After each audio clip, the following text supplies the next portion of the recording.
Finally, and definitely by no means least, Mr. Dylan Doyle, a gentleman who I knew in a previous life. We won't talk about that, but Mr. Doyle currently is an industrial relations specialist, researcher, and educator. He has 13 years' experience in industrial relations. He holds a Bachelor of Arts degree in History and Political Science from the University of the West Indies and a postgraduate certificate in Strategies for Enhancing Organizational Productivity. He is currently pursuing an MPhil in Sustainable Development and is the program officer at the University of the West Indies and an adjunct lecturer at the Mona School of Business and Management. Ladies and gentlemen, Mr. Dylan Doyle. And those are your judges. That's your panel of adjudicators. So to all three of you, I wish you, well, the best. I know that for judges, it can be just as difficult as for the candidates to present. Sometimes the pool of candidates is such that it's very fine margins to determine a winner. So again, we wish you all the very best, and we thank you so much for your time and for your service. As I said before, we'll be hearing the manifestos first of the presidential candidates, and then for the second VP role. But before we get there, let me just quickly share with you the rules of the debate, the rules guiding the debate. Now, in this electoral debate, the candidates will be vying for the post of president and second vice president. As arranged by the Secretariat and being requested by the membership, candidates will uncover their vision, strategies, and other externalities which impact the union and its members. The candidates should aim at illustrating how their skill set will be an asset to the national policy formulation process, as the union is customarily called upon to assist with or participate in policy formulation for the wider public service. Candidates will have the opportunity to state their contributions and sector work on behalf of the JCSA over the years by way of their manifesto. The presentation should not exceed 10 minutes. I repeat, the presentation should not exceed 10 minutes. Okay, candidates? 10 minutes. Candidates will have the opportunity to present on the questions assigned. The presentations, of course, I just mentioned, should not be longer than 10 minutes, and they should be prepared to possibly answer a question from the live stream and or the judges. So you will share your manifesto. You will then proceed to debate and respond to questions from either the live stream or from the judges. And do remember that there is also one of your judges is remote, all right? And those are the rules guiding this debate. So please bear all these in mind, ladies and gentlemen. All right. With that said, for the presidential role, we have 3 candidates present. They are, in alphabetical order, 4. Oh, all 4. All right, great. In-house, I'm aware that we've got 3 presidential candidates. Am I right? 4. Okay. In alphabetical order, they are Sharon Anderson, Leo Byfield, Jillian Corodas, and O'Neill Grant. Have all the names correct, yes? All right, great. Can we receive them in alphabetical order as well? We'll start with Mr. Byfield. Okay.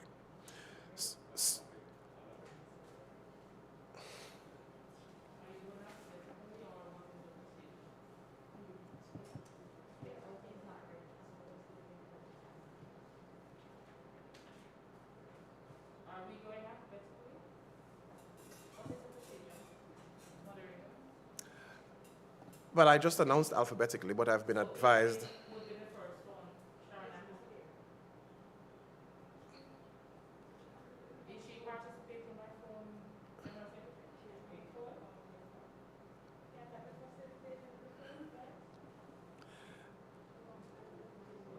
Just to let you know as well, though, for those of you on the live stream, while we just address a quick matter in-house, that the candidates for the second VP are Keisha James and Kelvin Thomas. And if you're just joining us, we're about to hear from the presidential candidates. First, we'll hear their manifestos. Then, we'll take a break. We'll hear the manifestos from the second VP candidates, take another break, very brief breaks, I might add, and then we will enter the debate. So we're at the phase now where we will hear from the presidential candidates.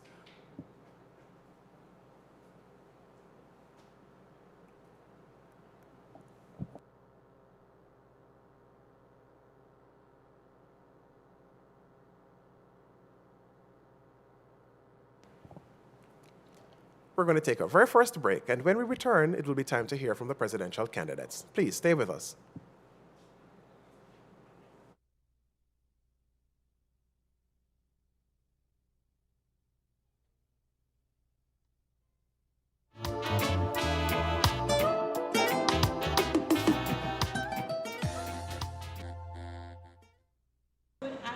Good afternoon, ladies and gentlemen. Thank you so much for tuning in with us today.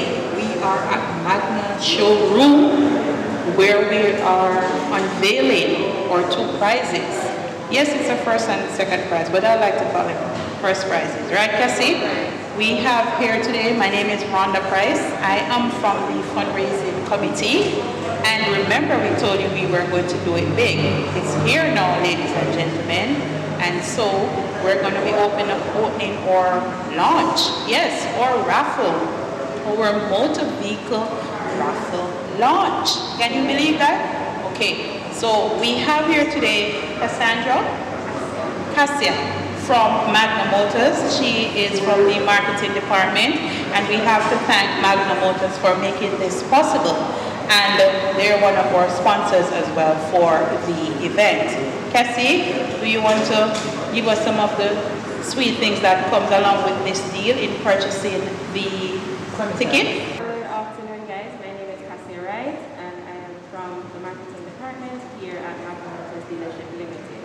I must say it has been a great partnership with the Jamaica Civil Service Association, and today, as you can see, we have the 2020 Grand i10 sedan and the 2020 Tucson. All right. Now, with this awesome purchase by the JCA, and for the winners, you will be receiving 2-year free service, 5-year warranty, and 5-year roadside assistance. And really and truly, it doesn't get any better than that. The initiative taken by JCA, partner Hyundai, was amazing, and we look forward to many more partnerships with you guys. Thank you so much, Cassia, for unveiling those great deals. So you're not only getting a new car, you are getting an excellent service package, right, Cassia? Right. Right, and both prizes will actually get these service packages. Can I tell you, I am a customer of Hyundai, and the service is next to none.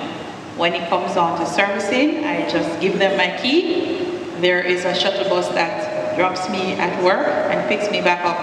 And trust me, it doesn't get any better than that. You can sit in the lounge and you can have coffee. I don't think about parts for my vehicle. I actually just get my free service. I mean, it doesn't get any better than that. So we just want to thank you here today for giving us your attention.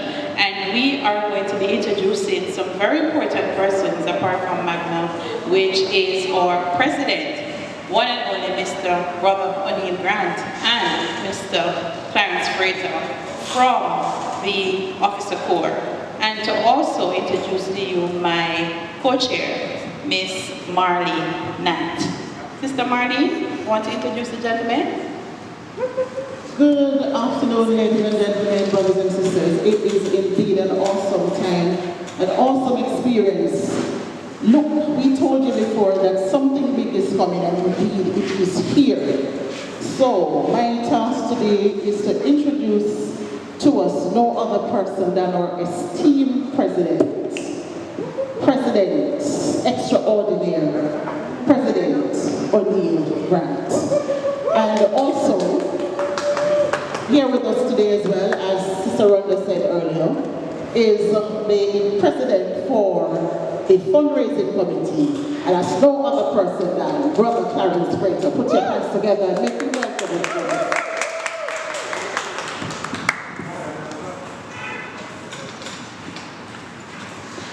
Good afternoon, brothers and sisters. Good afternoon. As third vice president and monitoring officer for the fundraising committee, it is indeed my greatest pleasure to be able to join force with Magna on this, our major fundraising effort for public sector workers. Let me tell you something, the JCSA is a big deal, and so guess what? We don't just do things in single, we do it in double. And so I'm certain that when our members would have seen what we have on offer, then they know and will continue to know that the JCSA is a big deal. Coming, it's coming. Thank you. It is indeed a very happy day. This day has been in the planning for many, many months. And we sought out our partner in Magna Motors. We were impressed with them in terms of their service delivery and their customer service. And we thought, what better partner to have than Magna Motors to create this benefit for JCSA members. Now, the proceeds of the raffle is for the welfare of members of the JCSA. And of course, we will invite all of us, the nearly 30,000 of us who are members of the JCSA, and the other 70,000 across the entire public sector to join in and to purchase your tickets. Ticket prices are $1,000 each. I hope that's still in Thunder. But it is very, very affordable. And we want to make sure that even though it's a pandemic, that our members can have a chance to have a nice motor vehicle. The economy I-10 and the more robust Tucson. So it is what you want to do as a member, how you can acquire something for just $1,000. As he said, JCSA is a big deal. We're a massive deal because we are looking after the life interest of our members and of course using the proceeds of these fundraisers to widen the benefit to all members of the JCSA. So, if you don't have a ticket, you don't have a chance, right? That's what the saying goes. So we encourage our members to come, participate in the raffle, and ensure that you have a chance to drive away in one of these two vehicles. We have two first prize 1A and first prize 1B. Which one is yours? We don't know. Buy a ticket and we'll find out. Thank you very much.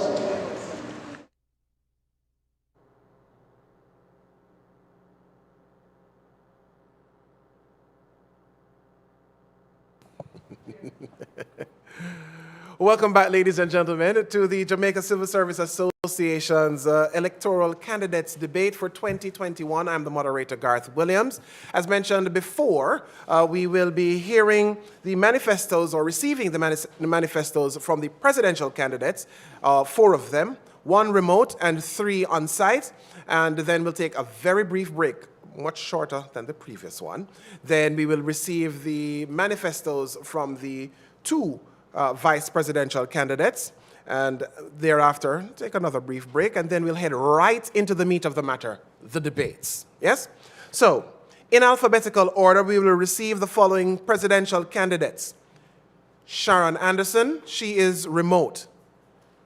Leo Byfield, Jillian Corodos, and O'Neill Grant. So, Ms. Anderson, I understand you are online, you are ready to go. So your 10 minutes to present, your manifesto begins now. Good morning, my brothers and sisters. It is my distinct pleasure to speak with you. I am Sharon Elizabeth Anderson, former 3rd Vice President of the Jamaica Civil Service Association. Having served this noble organization for over 35 years, I've always advocated for the issues that I was elected. I have advocated for my peers in the Accountant General's Department and served for 25 years as their departmental representative. sitting on the council of the Jamaica Civil Service Association General Council body. Having done that, after so many years, I was elected as third vice president and carried on in monitoring and managing many committees. I was asked by the then president, Mr. Eddie Bailey, to revitalize the Women's Committee. I did that successfully and also represented the JCSA at Caribbean Public Services Association conferences and the World Congress in Japan. I was asked then in Japan to represent the topic of serving the elderly in the public service. I was quite nervous then, but with the help of the then president, Mr. Eddie Bailey, and the associate secretary, Mr. Wayne Jones, I successfully presented. Brothers and sisters, I have served on many committees in the JCSA. Having revitalized the Women's Committee, it was spread across all areas, all parishes, and successfully addressed many issues for the Jamaica Civil Service Association with the assistance of committee members, because everything is done inclusive of other members. I managed and monitored the Human Resource Development Committee that dealt with training and education grants. I also, in the latter part, worked and assisted with the development of the mini-mart. Brothers and sisters, I have represented well over the years. I have been zonal chairperson, chair office chairman for all the regions of the Jamaica Civil Service Association, which meant I would have served all parishes. I continue to serve members even now. I, through the HRD committee, was instrumental in proposing and discussing and developing the professional certificate in industrial relations endorsed by the then president, Wayne Jones. These are successful achievements. I served the Jamaica Civil Service Association, the Members Benefit Committee, and for every committee that I managed and served, we had repeat members from all the committees. And yes, we were successful in many ventures.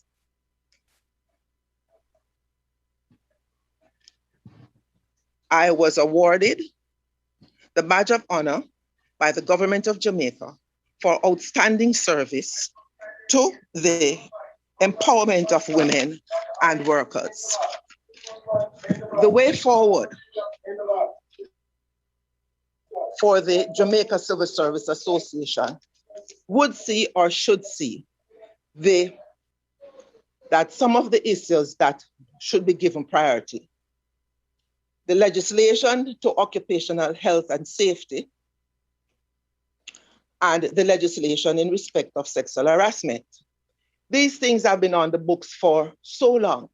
And I do believe that the Jamaica Civil Service Association ought to be pursuing these matters with urgency.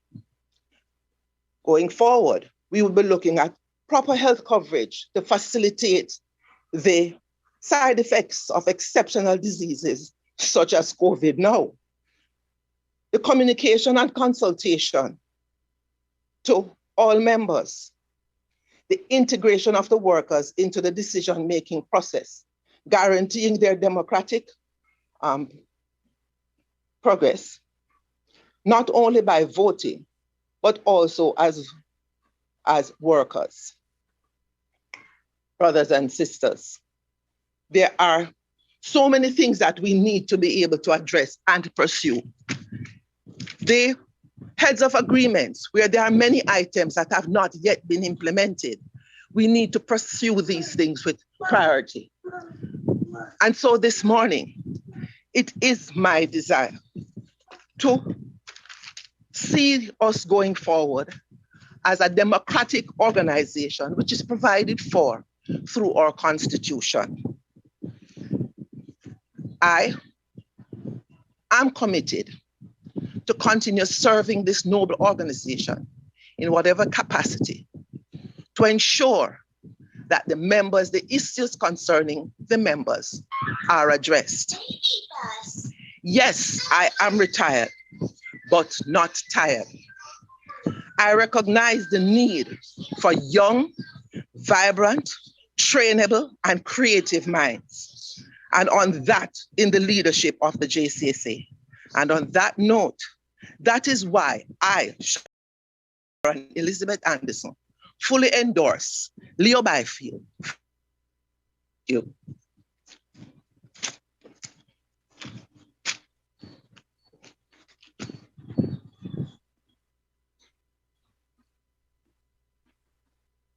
Thank you very much for your presentation, Ms. Anderson, and we will continue in alphabetical order. So next is Mr. Leo Byfield. Mr. Byfield? Yes, sir.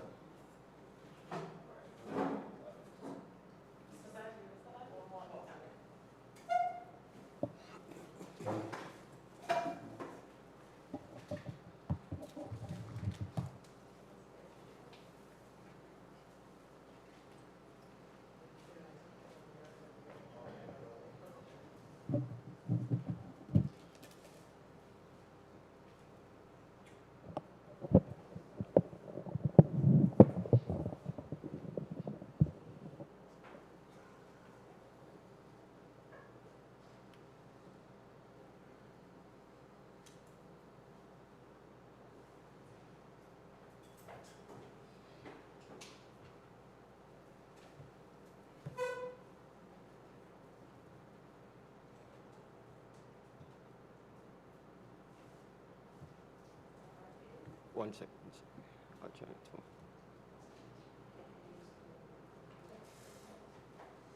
to. Could I have one of the technicians assist me?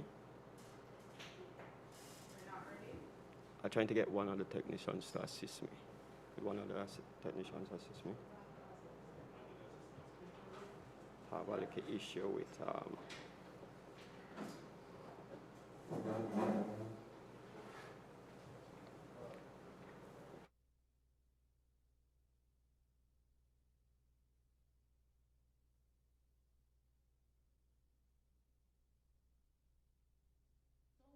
Mr. Grant and third VP, Brother Clarence Frater, for introducing our two first prizes. And I so agree with him. It's two first prizes, right, Sister Marlene? Indeed, two first prizes. Yes, no second prizes here. I mean, how good can it get? 1,000 Jamaican dollars will give you the chance or the opportunity, ladies and gentlemen, to win the economic I-10 or the robust Tucson. Can I tell you, I've test driven the Tucson before. Excellent suspension. And if you're a road person like me, you need to get this. Especially the persons from SD, right? Those persons on the road. Sister Rhonda, you said 1,000 Jamaican dollars? 1,000 I dare add to that. Only 1,000 JCSA dollars. Can you believe that? 1,000 Jamaican Civil Service Association yes. dollars. Come on, people. Beautiful. Come on. So, get those wallets out, get those purses out. Come on, purchase your ticket. Take the opportunity. You could be driving away in a brand new I-10. Right, Sister Marlene? You know the only thing about that? What's that? I can't purchase a ticket. Gosh. But nevertheless, as was said earlier, JCSA is a big deal. When we're doing it big. We do it Everything we do it big, right? Good morning, brothers and sisters. I, Leo Byfield, am motivated to say to all that as I stand committed to the issues of the government workers, as we look to improve the working climate within the public service. Brothers and sisters, in these uncertain but testing times, it will be the person who has the vision to craft not only an effective government service, but a government service that is strategically positioned for any unforeseen challenges to the structure of government. Rawls, a political philosopher in 2001, stated The essence of collective bargaining stems from the desire to achieve the best outcome and advocating for those most affected and least advantaged during the time of crisis. Therefore, the masses must be prioritized in a search for just conditions. With that said, my first targeted area will be education. This is slated for immediate focus. The government of Jamaica has the responsibility to promote an educated workforce. As your new president, I will seek to engage the government in improving the grants given to tertiary level students of the JCSA. Let me highlight that this loan for the last 20 years has been between $20,000 and $30,000, considering school fees have dramatically increased between the years 2000 to 2021, and fees have even surpassed the $300,000 mark.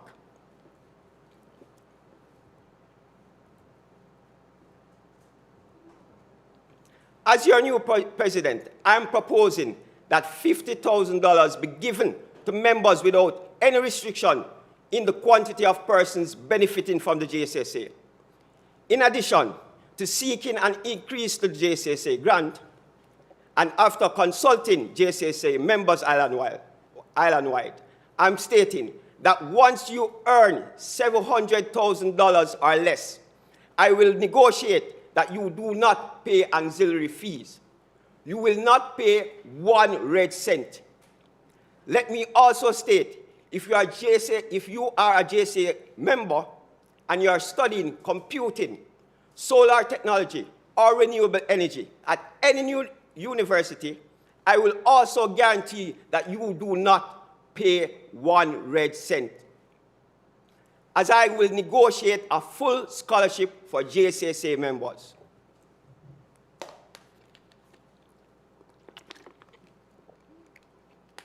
Another important area is the area of home ownership. In the last 10 years, there has been no new housing scheme built for association members, despite the 20 acres of land in each parish given to the JCSA by the government of Jamaica. I will negotiate for those 20 acres of land to be used for affordable housing for our members of the JCSA. We should be able to own our own homes.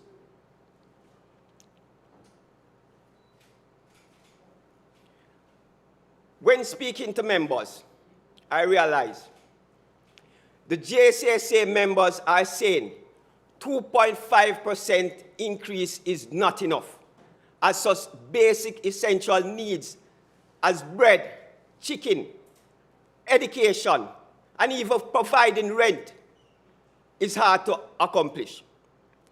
As your new president, let me state this.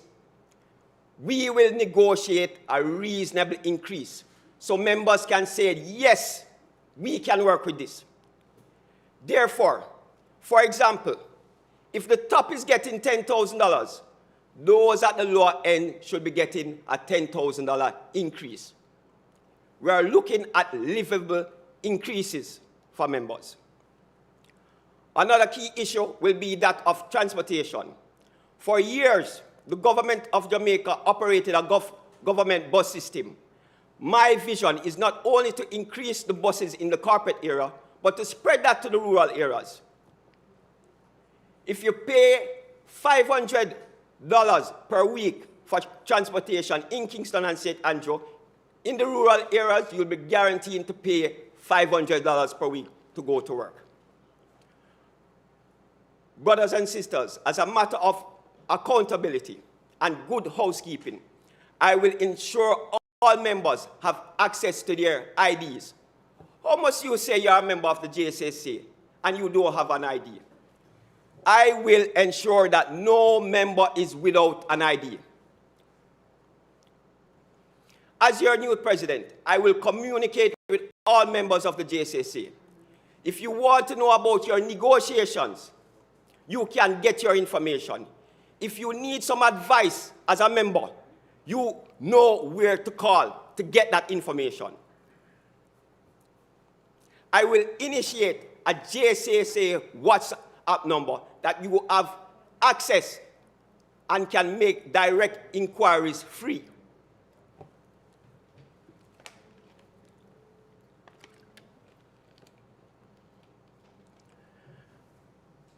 To the young workers within the JCSA, I am committed to the idea of working hard, playing hard. I will improve the JCSA Sporting Committee to ensure that members are re-energized in regards to recreational activities for our government workers. Also, building upon the initiative of the JCSA gym facility, I will seek to have a gym facility in each and every parish in less than 10 years. I'm also of the view that through partnership with the private sector, the government of Jamaica, and international stakeholders, we can promote a healthy working environment.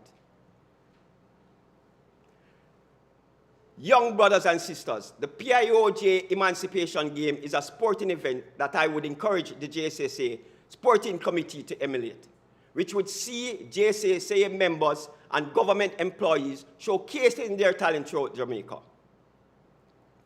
In concluding, the JCSA members can rest assured that the mini-mart will not just see an expansion in St. James, but into Westmoreland, into St. Elizabeth, into Manchester, into Clarendon, into St. Catherine, into St. Thomas, into Portland, into St. Mary, Trelawney, Hanover, and all parishes. We will make sure that all members benefit from getting food items at a discounted rate. I'm stating without fear that this has been a dream for too long, 10 years too long. So, brothers and sisters, if you are still paying high rent, if you are still feeling the effects of high transportation and high food costs, I say to you, give me your support. Give me the opportunity to work for you. Vote Leo Byfield, the man with the original 2020 vision plan. I thank you.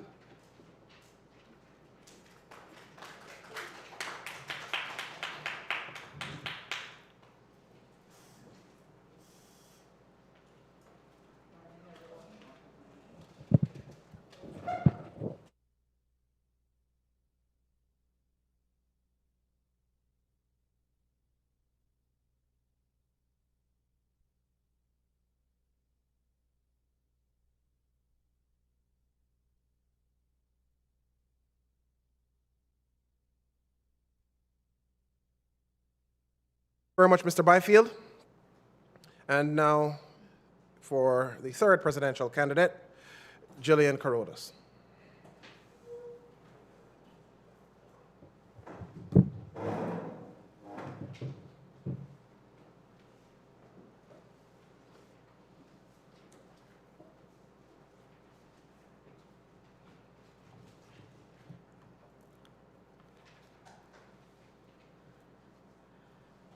Mr. Garth Williams, brothers and sisters, ladies and gentlemen all, good day, my friends. It is my distinct pleasure to address you this morning as a candidate for the office of President of the Jamaica Civil Service Association. I have been asked to, as part of my presentation, speak about myself. It is not something that I do often, but I'll do it today. I am Jillian Carrodus, former second vice president of the Jamaica Civil Service Association, served for 6 years in that capacity.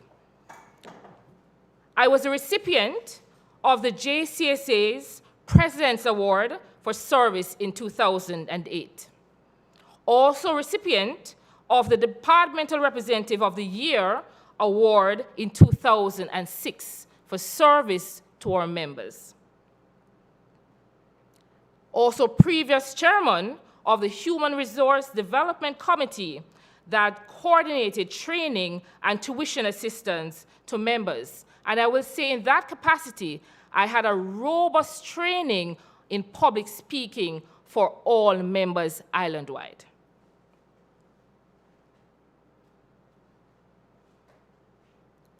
You will also recall that the HRD committee coordinates the tuition assistance, and that took many days, many nights in service to members.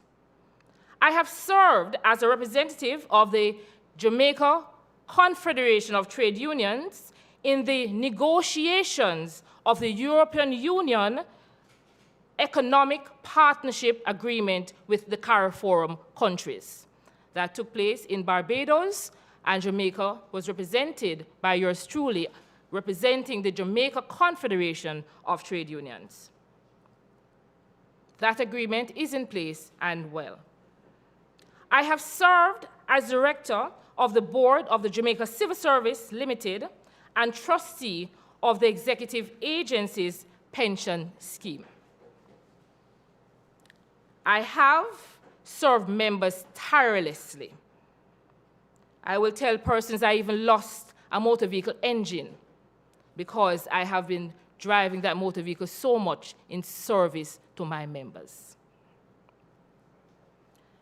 In the parishes of, western parishes of St. James, Hanover, Westmoreland, and Trelawney, I stand fearlessly to say that I became a household name. And still today, I'm a household name in those parishes. Many persons would have benefited also from my 10 years or more than 10 years of service to the Management Institute for National Development in the capacity as lecturer of the Professional Certificate in Industrial Relations.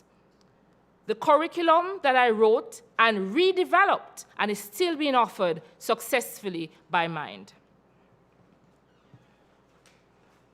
In the government of Jamaica, I have worked in many ministries, departments, and agencies, including the Ministry of Health, as a project development specialist, the Planning Institute of Jamaica as a project economist, the Ministry of National Security as the Director of Crime Prevention and Community Safety, in the Ministry of Transport and Works, in the Corporate Planning and Performance Monitoring Unit, and the Ministry of Housing at the time that it was merged, and I would have assisted in rolling out the PMAS system.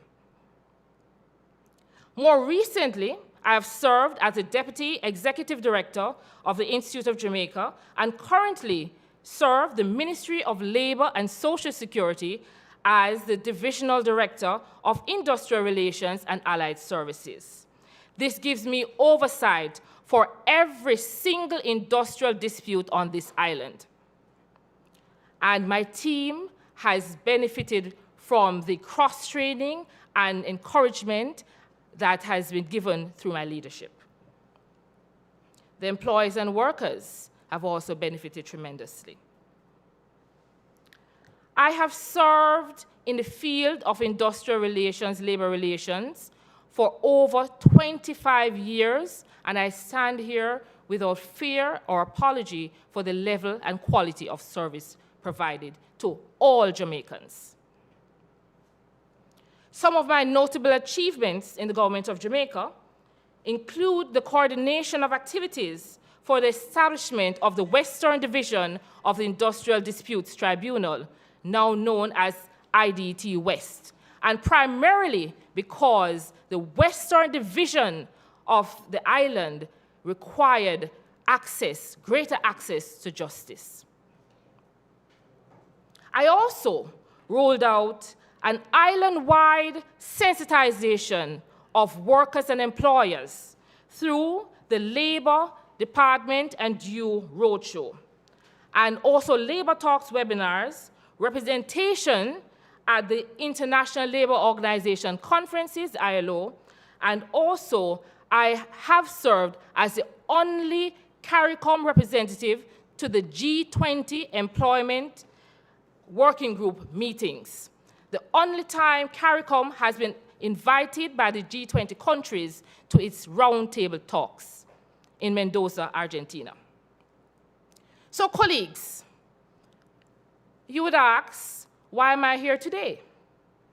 And having said a mouthful, I will answer that question, why I have offered myself as a candidate for the presidential election? The quick answer is the Jamaica Civil Service Association needs a new leader.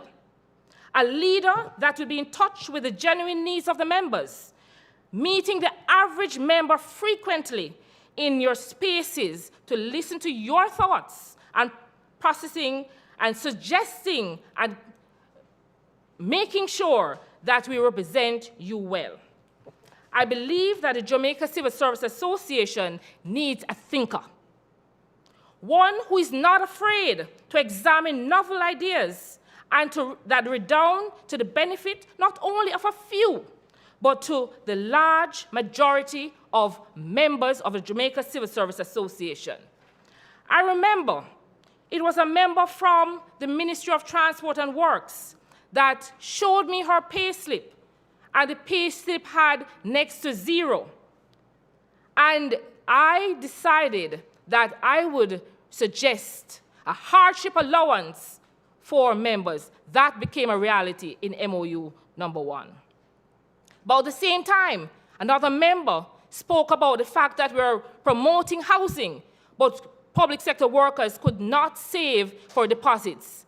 Again, I made representation. And today, you will see that the National Housing Trust gives special assistance to public sector workers. And the annals of the Jamaica Civil Service Association will record that I would have introduced this.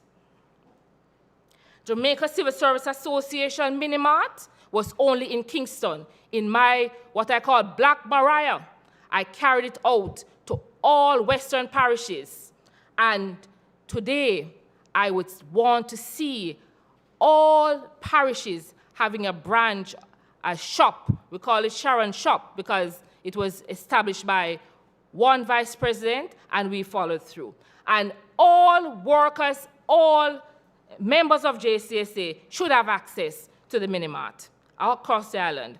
I would want to pursue all the policies relating to the digitization of the public sector, reflecting on strengthening of occupational safety and health, and that currently falls under my purview in the Ministry of Labor and Social Security.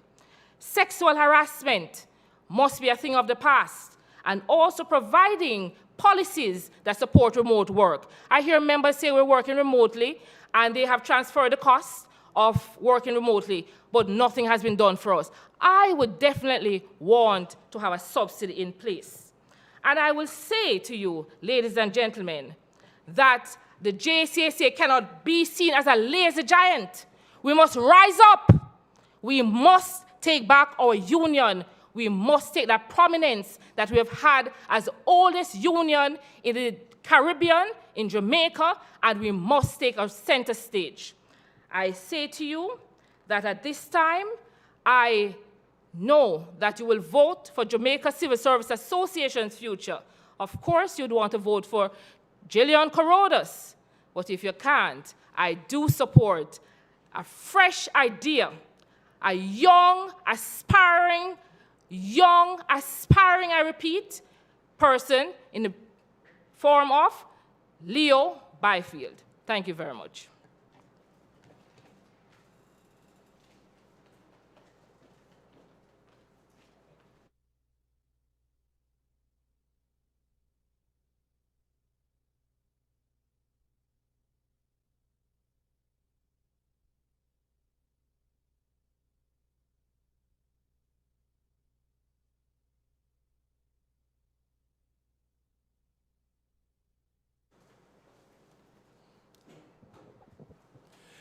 Thank you very much for your presentation, Ms. Corodas. And now the final of 4 candidates, Mr. O'Neill Grant.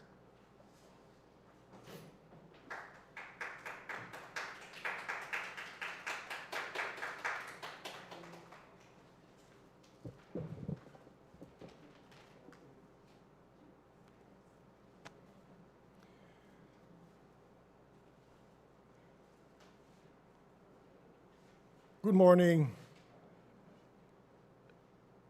moderator, Mr. Garth Williams, to our judges, Dr. Noel Brown, Ms. Janet Plummer, and Mr. Dylan Doyle, I thank you for helping to make this occasion possible. To my esteemed colleagues who have decided to keep democracy in the Jamaica Civil Service Association alive, I bid you good morning. And to all our members gathered online here in Jamaica, across the region, and all over the world, I bid you well. This debate is very timely, as it is not just to choose the president and the second vice president of the Jamaica Civil Service Association, but it is being held during Workers' Week. Our sister Corodos will know. She leads that in the Ministry of Labor and Social Security. And it is instrumental that the oldest trade union in Jamaica could have such a debate during Workers' Week for the democratic process in the trade union movement to be kept alive.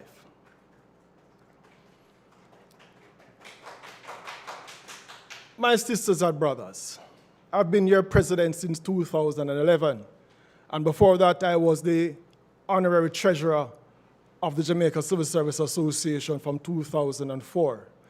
The very first strategic plan of the Jamaica Civil Service Association was crafted by the team that was led by Wayne Jones, and the responsibility for putting that plan together fell to me as the visionary amongst the group. Out of that plan, we have several things that we are enjoying today. The focus of the plan was on membership growth and retention, and to grow and retain our membership, we had to understand several things about our members. We have to know who our members are, where they are, what are the conditions under which they serve. Are we, the JCSA, in a position to serve those interests well? And can anyone do it better than we can? We have a mandate under the Constitution of Jamaica. Section 124(2) of the Constitution says that we are the representative of the worker in the public service, and we are building on that mandate. To build that mandate, we have strengthened our industrial relations machinery. When I took over the presidency, we had 2 industrial relations officers. We have an entire unit within the organization dealing with industrial relations matters.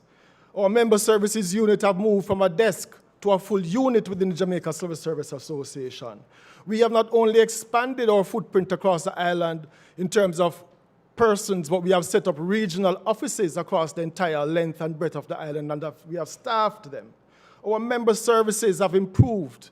The latest addition to those would be the opening of the western branch of our mini-mart in St. James, and the establishment of our gym and wellness center, and that every single public officer in Jamaica, whether you are a traveling officer or not, can import your own motor vehicle through the Jamaica Civil Service Association. We have strengthened our delegates. We expanded on the professional certificate in industrial relations that was crafted under the leadership of Wayne Jones. Now, every single delegate, as per the Labor Relations Code in terms of training, will now be certified as industrial relations practitioner through the Jamaica Civil Service Association. At the sub-regional level, your union has been very present and very active through your president. At the level of the Public Services International Regional Association and the Caribbean Public Services Association, where your president sits on the board of the Caribbean Public Services Association to represent all our interests, particularly those of our colleagues in St. Vincent and the Grenadines, currently going through the hardship of the experiences from the volcano. In terms of policy work, flexible work arrangement policy, the JCSA commented and participated in the Joint Select Committee. The National Identification System, the JCSA participated and commented at the Joint Select Committee. The matter of pensions and the reform of pensions in the public service and the wider country, the JCSA, through your leadership, has participated and has made presentation to the Joint Select Committee. In relation to occupational safety and health, that was being led by Robert Chung through the JCSA, we have made our presentation on the occupational safety and health, and we sat at the Joint Select Committee for occupational safety and health. I could go on and on and on. Your union has been active. The public sector learning framework was a brainchild of the leadership of the JCSA under my stewardship, and that is coming to fruition. The cabinet has taken that submission, and we are now to see that every single worker from the clerical can come through and become a permanent structure one day through the learning pathways that are being created. The Marcus Garvey Scholarship was discussed between myself and Dr. Nigel Clark, and it became a real thing for us as public sector workers. I participate at the highest level, leading and making my members proud at the International Labour Organization through the Jamaica Confederation of Trade Unions. We represented well at the Public Services International World Congress, where I lead a team, including young workers and women at the International Labour Congress. I led a delegation to China of regional leaders in the trade union movement to discuss bilateral issues with the Chinese government. Of course, I participated in what is called the Caribbean-Canadian Emerging Leaders Dialogue, and would have brought strength to our organization through that. For the future, we have health and wellness campaigns that we are pushing. Matters to do with leave, paternity leave and maternity leave. We are pushing through advocacy to move maternity leave from 8 weeks. Since the Ministry of Labour is not willing to do so, we will put policy in place so that it is 14 paid weeks maternity leave for our women in the public sector, and to ensure that there is paternity leave. And your union, through your president, has led the discussion nationally on paternity leave. We are coming up with a meals program for all our colleagues who cannot afford the higher cost of meals, so that when you come to work, you don't go back home hungry. We have a medication therapy management program that is being crafted, where every single member of the JSAC, not just through your surgical health card, but through your union, will be able to manage your medication to the point that you're not over-medicated, under-medicated, and you don't lose income because you can't come to work because you are ill all the time. Our motor vehicle help desk is phenomenal. And in the next month, all members will be able to apply to import their own motor vehicle and to cut out the middleman and save up to $1 million in importing your own motor vehicles. Housing. The Irwin project is ready. The joint venture agreement has been signed. The contractor is breaking ground soon. Albion. We have cleared the lands of squatters in Albion, and we are now moving to start construction in Albion. And Hague is in the pipeline for development. The establishment of mini-marts across Jamaica is in full sway. We did a walkthrough between September and December of 2021. We met every single member of the JSAC in every nook, cranny, hill, and valley, and we introduced ourselves to them and let them know that the JSAC, despite the pandemic, is active on the ground and looking after their interests. Finally, housing. Our workers are in need of housing. Our employers cannot do it. We have a housing company. And as your president, I did not like the direction the housing company was going. I took over the chairmanship of the housing company. And now we are putting plans together to offer mortgages to first-time homeowners, the takeover of existing mortgages at concessionary rates, and for our persons who are retiring to introduce reverse mortgages so that that house pays you whilst you are still alive. These are the proactive plans of your union colleagues. These are the proactive plans that the JCSA has put in place. We are an organization of vision. We have a team that is visionary. We have a strong team that is working on your behalf. And as a leader of that team, I am asking you to reward the vision, to reward what we have done, to ensure that there is strong and continuous leadership within your organization, not false promises, not rhetoric, but work, work, and more work. I thank you, my brothers and sisters, and we'll see each other very soon.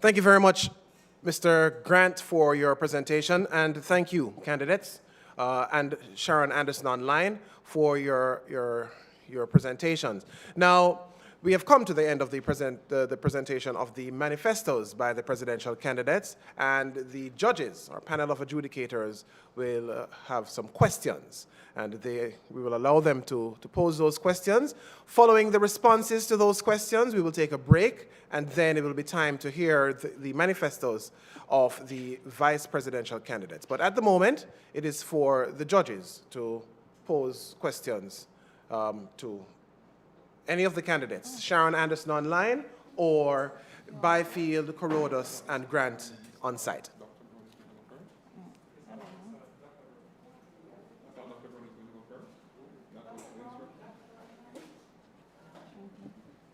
May I pose a question?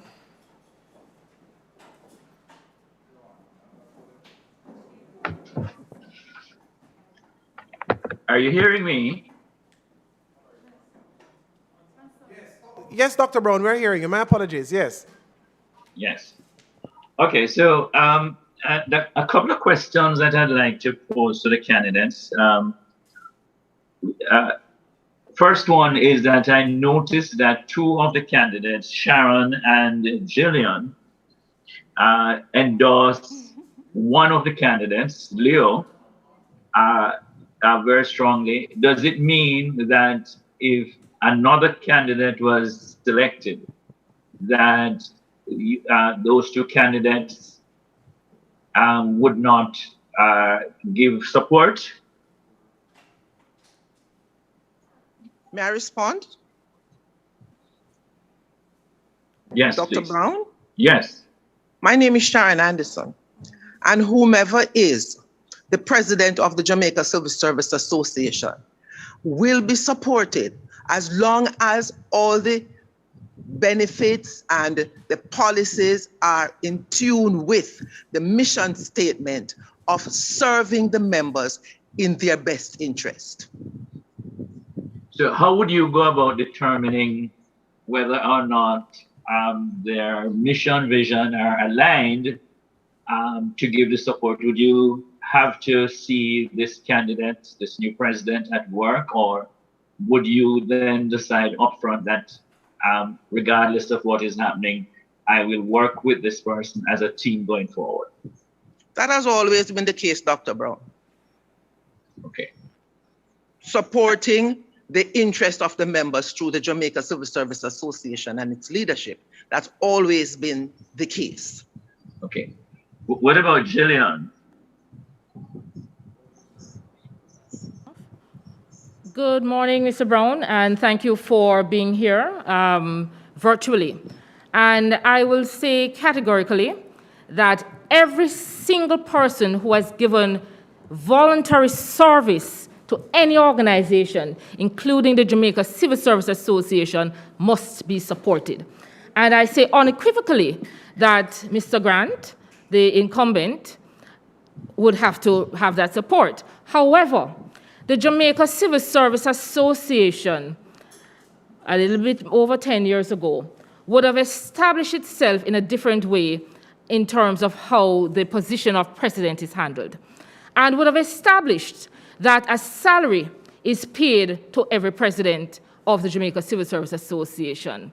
The incumbent would have been the first to have received such salary. And I firmly believe that for good governance, accountability, there needs to be a term limit on the office of president, that there is no rumor, fear, or any kind of thought that such an office of president could become subject of corruption. And therefore, it is the reason I would have offered myself, because I do believe, and I say unequivocally, that any good office has to have a governance structure that is transparent and that gives itself to replenishment. Having seen, if I may move my mask a little bit, having seen the list of candidates, I recognized that having heard on the ground Leo Byfield, I recognize, and by the way, yes, he works in the Ministry of Labor and Social Security, the ministry that I work as well, and I know his work and worth. and his commitment on the ground. And having seen him offer himself, I am willing to throw all my ideas and energies behind a succession planning of the Jamaica Civil Service Association. It cannot be that anyone believes that they're irreplaceable, and certainly if an organization gets to that point, it is not growing. And the president, the incumbent, has been in office for 10 years. I believe it is time that new energy is given to this organization. And so I offered myself, and I have now publicly said I support new energy. And I believe it will be a good gesture because the Constitution of Jamaica Civil Service Association gives the immediate past president a place on the board and in every decision making. It would be a good gesture for Mr. Grant to step aside at this point and give to new, young, fresh energy and ideas. I thank you very much for listening to me. Okay. All right, I have another question. So my second question goes to Mr. Byfield and Gillian again. So you both work with the Ministry of Labor and Social Security. And as president, you would be called upon to conciliate issues between yourself and government and other sectors. So the question is, are you planning to, if you were to be selected, would you be giving up your positions in the ministry? Or would you think that operating in the ministry in your current capacity and representing the Jamaica Civil Service Association would create conflict of interest? All right. Before either of you respond, please, just in the interest of time, 3 minutes. Cap yourselves at 3 minutes, please. Thank you. I'll be brief. Okay, so Mr. Brown, if I would just continue since I was on a pathway. The post of president is one that you're seconded from the government of Jamaica's regular work. So there's absolutely no conflict of interest in any way, shape, or form. And that is the reason that any president of the Jamaica Civil Service Association is removed from active duty in the government service because you're expected to be impartial in your approach to representation of workers. You're expected to be unhindered in your views and representation at any level, whether it be local, international, regional, or within the membership deliberations. And certainly, Mr. Brown, there is absolutely no conflict of interest. My work in the Ministry of Labor and Social Security will definitely give to this organization many skills that I will bring, and exposures and experiences that will benefit every single member. Thank you. Mr. Byfield? No, you just turned it off. Check. Having Gillian cleared up that matter, I don't know if I should speak, but we are seconded, so it wouldn't be a conflict of interest. Okay, thank you. Any further questions, Mr. Brown? Dr. Brown, pardon me? I had a little issue, the WhatsApp. I think one of the members, I think it was Mr. Byfield, who in your manifesto presentation, you talk about, you use the word guarantee on a number of occasions. I will guarantee this, I will guarantee that, and so on. How would you do that as a president? How would you guarantee anything as a president? Dr. Brown, you first have to try. And if you fail, you try again. So my point is this. We have new vision. We will try our best to execute those vision. And if we have hurdles, we can surpass them with creativity. In regards to the WhatsApp group, that's a simple, low-hanging fruit. We established... No, forget the WhatsApp group. I'm talking about you have as a major union, you have a number of stakeholders. You have the government, you have your membership, and so on. You're part while you're part of the union, you're still, in a sense, part of the whatever government is in place. So, and you go to a table, you're part of a team of negotiators and so on. So is it really possible to guarantee anything at all? Is what I'm having a little issue with. Dr. Brown, in negotiating and in the negotiations, you do have a challenge. But let me state, most often, for instance, the issues that fall within one organization will fall in others. So for instance, low-pay workers in the JCSA will face similar issues as low-paying workers in the NWU. We are saying that collectively we can negotiate with anyone.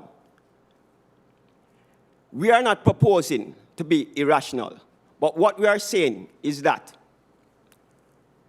bring forth the views to the table. If we cannot, and when we look on the data, it's not possible, we will seek the next best option. And we will say to our workers, listen guys, it is just not possible now, but let's hold them to the future. We can work with that. But if we don't start the communication, if we don't start the negotiation, that in itself won't be possible. Thank you. Thank you very much, Mr. Byfield. Dr. Brown, thank you as well.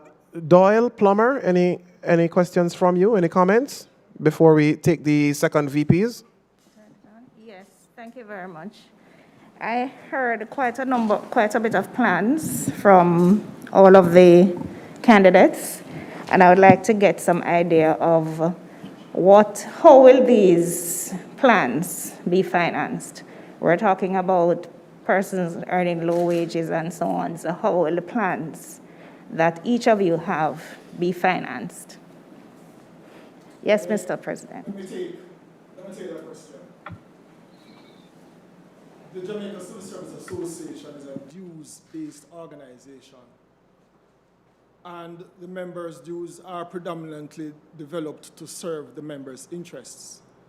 And as per our mission statement, those interests are varied. What we have also looked at is how it is that those that are not core interests are going to be financed. So if you look at what we are doing here at Justice Era Park with this redevelopment, we are doing services that will cover basic costs, but not to earn a profit, but doing so at a price that the average member can afford, and also ensure that it is a revenue center for the organization to feed into the other areas. We recently launched a fundraising raffle that is to raise funds for some of our welfare activities, something that we have not done in a very long time, but we did not let the pandemic daunt us in that respect. And that raffle is targeted to raise about $30 million for the JCCA for its welfare activities. So we are trying to diversify the pool of income that the JCCA earns. Our Western Regional Office that has been established will not only be for our mini-mart, but the concept is a shared office concept where persons will use it as their virtual office and each pay a rental to the JCCA so that that office become a zero-cost office to the association, and so the members' dues are being used primarily for members' benefit issues. So that is how we have conceptualized financing these benefits that the members have. The help desk is financed through the members' dues. We have a partnership with First Heritage to finance the cost of aspects of it. The interest rate the members pay is very minimal at 8%, unsecured, and it is a revolving fund. The members will pay very little on those benefits, and they will make a profit. Sorry, they will not make they will not be paying profit over to the middleman, because they are going to be cutting out the middleman through that venture. The member earns, the member saves, and the JCC has a partner in First Heritage that allows the member to earn and save through the benefits. That's the basic concept, and that is how we have been pushing it. Thank you very much for that question. And in relation to the initiatives and plans that I expressed in relation to occupational safety and health, policies in relation to sexual harassment, policies to support the advancement of remote work. There is a strong international arrangement and strong international links and collaboration that will be established. I was asked a question, what skills would I bring? And certainly those connections and connectivities from the international sphere would definitely redound to the benefit of all public sector workers, not just the Jamaica Civil Service Association members, but particularly Jamaica Civil Service Association members. In relation to the collection of dues, I have always and will forever think that anything that is collected from a member as dues must be A, accounted for properly, because I don't know if members even know how much they pay each year or how much they have ever paid for all the years they have been members. And I would want to see something that shows them what they've contributed. And having shown them that accountability, what they have contributed, we will show them how we have used that money to give them direct benefits. And that is, in summary, of my contribution to the funding of some of these ideas. Thank you. Please hold a second, Mr. Grant, please. We have Sharon Anderson online who wants to contribute. Then we will take Mr. Byfield's response to the question, and then Brother Grant, you can. Thank you, Mr. Williams, for the acknowledgement.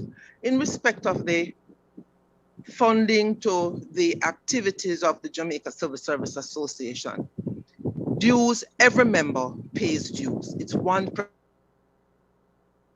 Mr. Gillian just spoke to accountability. However, all the proposed new benefits to be implemented are all at a cost to members.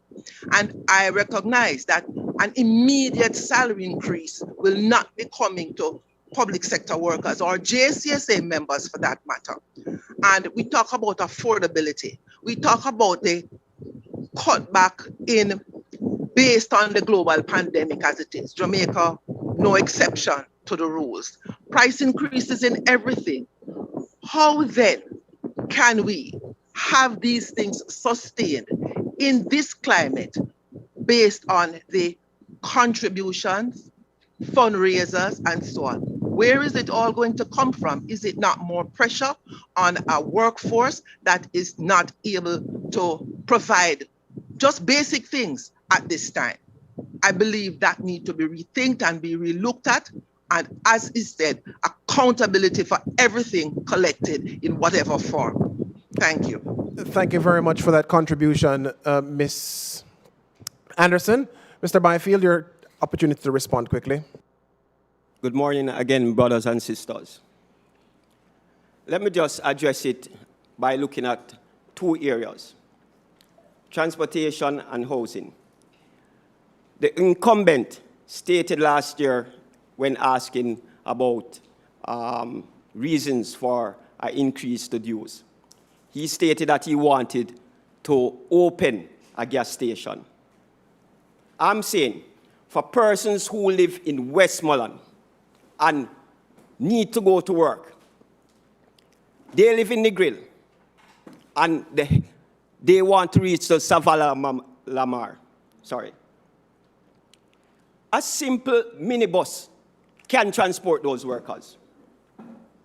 I'm saying approach organization from the private sector like Toyota, Nissan, and others. We can argue to get such a system going. In regards to the National Housing Trust and housing, there is the Union Estate. We can use the blueprint to build on that. We already have the 20-acre land available. 10 years, no new housing scheme. We can get this going with new ideas, approaching the government, private sector for any assistance that will be needed. That is how we can grow and get better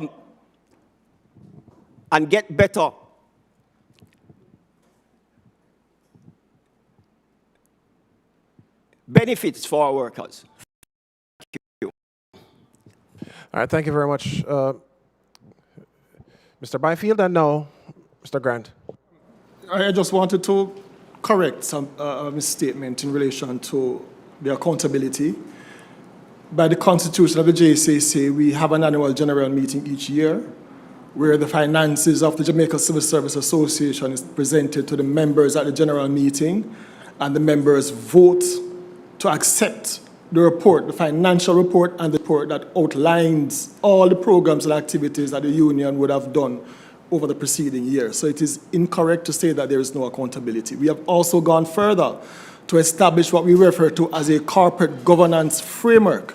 And this was done several years ago to ensure that corporate governance within the JCCA is strengthened. We have gone even further to sign what we refer to as an officer's pledge that indicates that all officers of the association would have pledged that they are not going to treat with the interests of the JCCA as their own interests. So we have put things in place. Thank you. Thank you very much for your response. Ms. Cordes, I'm going to limit your time. I'm just going to limit your time, though. You have 30 seconds. Certainly. What was said is that it's not that there's no accountability, but each member should know how much they have contributed and how it is used. That is a fundamental point in terms of accountability. Thank you. Thank you for that addition. Mr. Doyle? Good morning, everybody. Good morning, candidates. Mr. Grant, I hear that Mr. Byfield, he has alluded to it, I think, twice, that there have been no new housing developments over a decade, and that would coincide with your president. Is that so? And if it is so, why there has been no new housing developments? So the JCCA is a housing developer. The Jamaica Civil Service Association would have received under its heads of agreement in the late 90s, agreement for 20 acres of land in each parish. For whatever reason, we were not able to capitalize on that, whether it's approval issues or other issues that would have impacted that. We are currently now, after more than 10 years, now moving to start Irwin in St. James. We have now arranged for the work to start at Albion in St. Thomas. And we had some setbacks at Hague in Trelawney that is about to start as well. So I would admit that, yes, we have not done any development, but what we have done is to work through the National Housing Trust to ensure that accessibility and affordability has been improved for public sector workers, where every single member of the public sector can apply for and participate in the selection of housing units at NHT. The interest rates have been reduced by 1% for public sector workers, and not only are persons able to get their mortgages, but whenever you get your refund of contribution, instead of it going to the mortgage, you can keep that. And there are other benefits that we have negotiated whilst I sat on the board of the NHT to ensure that affordability among public sector workers have been increased and improved. Thank you very much for your response. Mr. Byfield, quickly. Let me just state, ladies and gentlemen, that the incumbent has been on the National Housing Board for 10 years. I'm saying this needs to change. If you are serious about housing, that is not the way to go. We have to be forward-thinking and making sure we provide homes for our workers. Thank you. Thanks for that contribution. Mr. Doyle, your second question. This question is to Ms. Cordes. You spoke about the digitization of the public service, right? Exactly what do you mean and what role do you think that the president of the JCSA would play in that? And you also spoke about the policies or legislations, sexual harassment, and you said, I think it was a policy to support remote work, it is? Okay, so for example, the sexual harassment legislation, as well as occupational safety and health legislation, has been in gestation for I think, about 20 years. How do you think that you're going to effect change to get those pieces of legislation to come to fruition? And what exactly you want to do about remote work? And also, could you speak on that hardship allowance that you also mentioned? Sure. So thank you very much, Judge. And you have asked me about 4 questions, and I will retain them and answer them. And in relation to the hardship allowance, let me take that one first. The hardship allowance was one that came to public sector workers just as we had started the MOU 1. Lots of persons were not able to function. And we recognize that while our wage increase could not have been granted at the time because of the economic situation, we wanted a situation where workers would not be absent from work or be in situations that they could not perform and produce efficiently. And therefore, it was negotiated for the hardship allowance. Not only was a hardship allowance given, in that same year, the JUTC special smart card was given so that it would reduce the amount that public sector workers had to pay on the regular JUTC bus. Things like that need to come back. In terms of the sexual harassment bill, that is being piloted by the Ministry of Culture, Gender, Entertainment and Sport. And we, especially in my capacity, we have given our full support to how that will work. For instance, how is it going to be identified? How does that, our policy is going to be rolled out? What is the legislation going to look like? How is redress going to be handled? And certainly my work in industrial relations give me that breadth to deal with that. And I have been contributing actively to it. Occupational safety and health, yes, it has been in gestation for over 20 years. And the incumbent spoke about it and spoke about our good brother who would have done a lot of work on it. But the truth be told, so many things have changed. Even COVID has come last year and changed many, many things. And so the legal team of the Ministry of Labor and Social Security is quite advanced and has completed its work with the Joint Select Committee for that legislation. They have gone through the entire bill, and the recommendations are now being made so that we can, in fact, have that legislation very soon. Thank you very much. You answered them all within 3 minutes, so we appreciate that. Precision. Very efficient use of time, indeed. All right, so we've heard questions from our 3 adjudicators. We've heard responses from the 4 presidential candidates. Can we give them a round of applause, please? And for those of you who are online, you can always use the applause emoji to signal your approval of their presentation. Again, they were Sharon Anderson online, Leo Byfield, Jillian Corodas, and O'Neill Grant on site. We will next hear from our vice presidential candidates, but we will just take a 2-minute break. So stretch your legs, probably top up on your water or whatever else you're consuming, and then get your seats back. 2 minutes, we'll be right back. As you said, we cannot overemphasize the fact that JCSA is a union for public sector workers. Indeed. And our president and all the officer corps do have public sector workers at heart. Yes. And we just want to big them up. Brother Kelvin, or second VP, Letitia Clark Griffiths, or first VP. Most honorable treasurer, that's my favorite person, that's the money lady right there. Yes, and the support staff, right? Yeah, beautiful, that's it. Yes, man.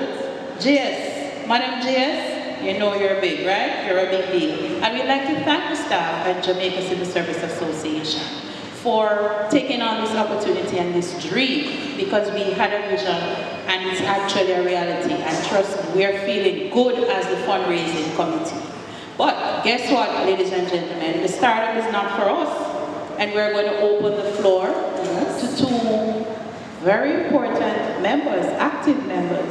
Sister Rania, I love emphasis. Yes, ma'am. So we're going to open the floor to 2 very, very, very active members of the Jamaica Civil Service Association at this time. We're here, and yes, we're doing it, but they're going to tell you about the good things. They're just gonna tell you about it, right? So at this time, we're introducing the one and only Sister Jacqueline Kinghorn. And none other person than Brother Jason Pine. Let's have them right now. Okay?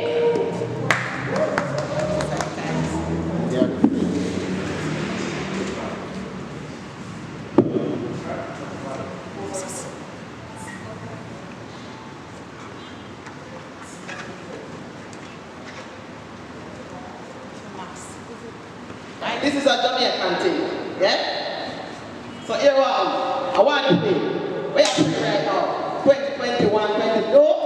And this we are praying now. Yeah. And this we are praying now. Yeah. Civil servants, this is the bigger deal. What you say? And the real thing is, committee, planning committee, big up to the nice clean self. JCSA, bigger deal. What you say? Jamaica Civil Service, the union of choice with a bigger dealer.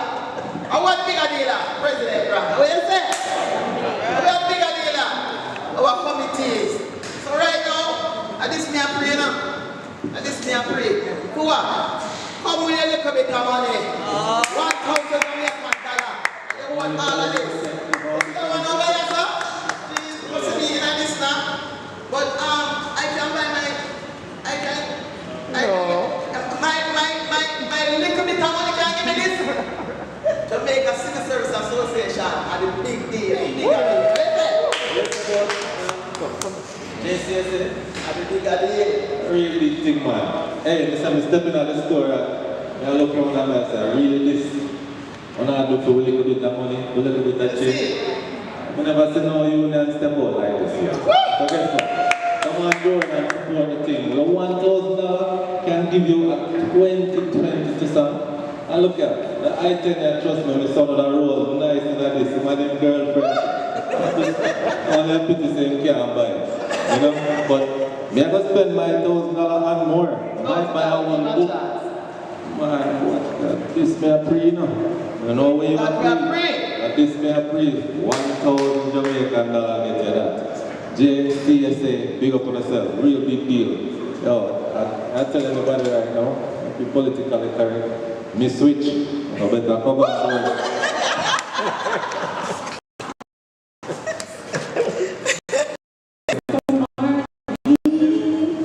Sister Marlene, we just heard from our brothers and brother and sister Jacqueline and Pike. You hear? Pike said I can switch. He's at the bigger deal union. I mean, it's a value. Come on, the cost of this car. Where's Cassie? This vehicle values approximately what? $6 million? Yes, 6 million Jamaican dollars. You said 6 million Jamaican dollars? Yes. And JCSA just a give to you for one day. Come on, man, buy a ticket. Come down. Without a ticket? You don't have a chance. Don't dream it. It's not cash pot. Just come down and purchase a ticket. Can I tell you? And a beautiful item, so economical and gas for those round-town trips, right, guys? And we know how the traffic is rough. Look at this beautiful car. We're just going to take a quick tour around the vehicle. Yes. Yeah.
Good afternoon and welcome back to the Jamaica Civil Service Association Electoral Candidates Debate. We've already heard from 4 vice presidential candidates. We've heard their manifestos and heard their responses to a number of questions raised by the panel of adjudicators. Up next, we will hear from our vice presidential candidates, our second vice presidential candidates to be more specific, and it's only 2 of them. They are Keisha James and Kelvin Thomas, and we will hear from them in that order. They will each have 3 minutes to present their manifestos, following which we will receive questions, 1 question each from our panel of adjudicators. So that's a total of 3 questions being posed. All right? So then, with no further ado, Keisha James, ladies and gentlemen.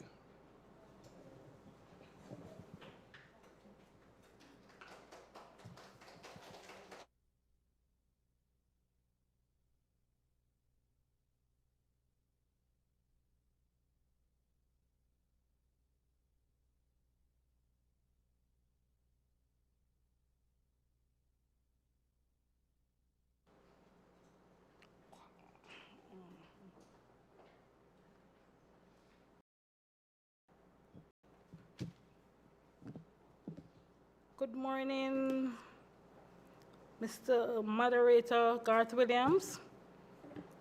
Good morning, Mr.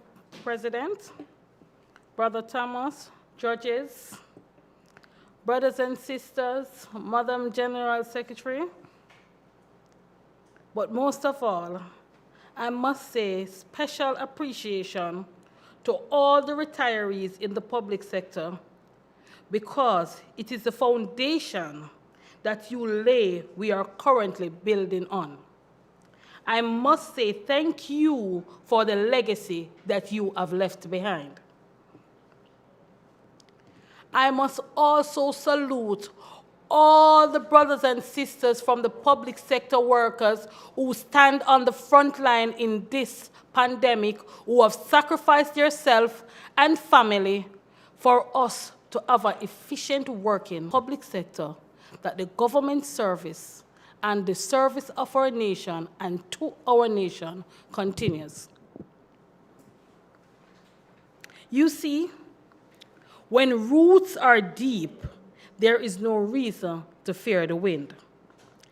I am Keisha James, giving a voice to the voiceless, with over 20 years experience in the public sector and 15 years experience in representation. I have spent 4 years as an industrial relations officer at the Jamaica Civil Service Association. I was 4 years the advocate and staff representative at the Jamaica Civil Service Association, and 11 years the representative at the Kingston Public Hospital. As the Industrial Relations Officer at the Jamaica Civil Service Association for 4 years, I was responsible for the Northeast region. I was also tasked with the responsibility of the Ministry of Health, National Security at one point, Ministry of Education, and Justice. I honestly believe in giving service with a difference. And my members will tell you that no matter what time of day or night, I am always available and always willing to serve.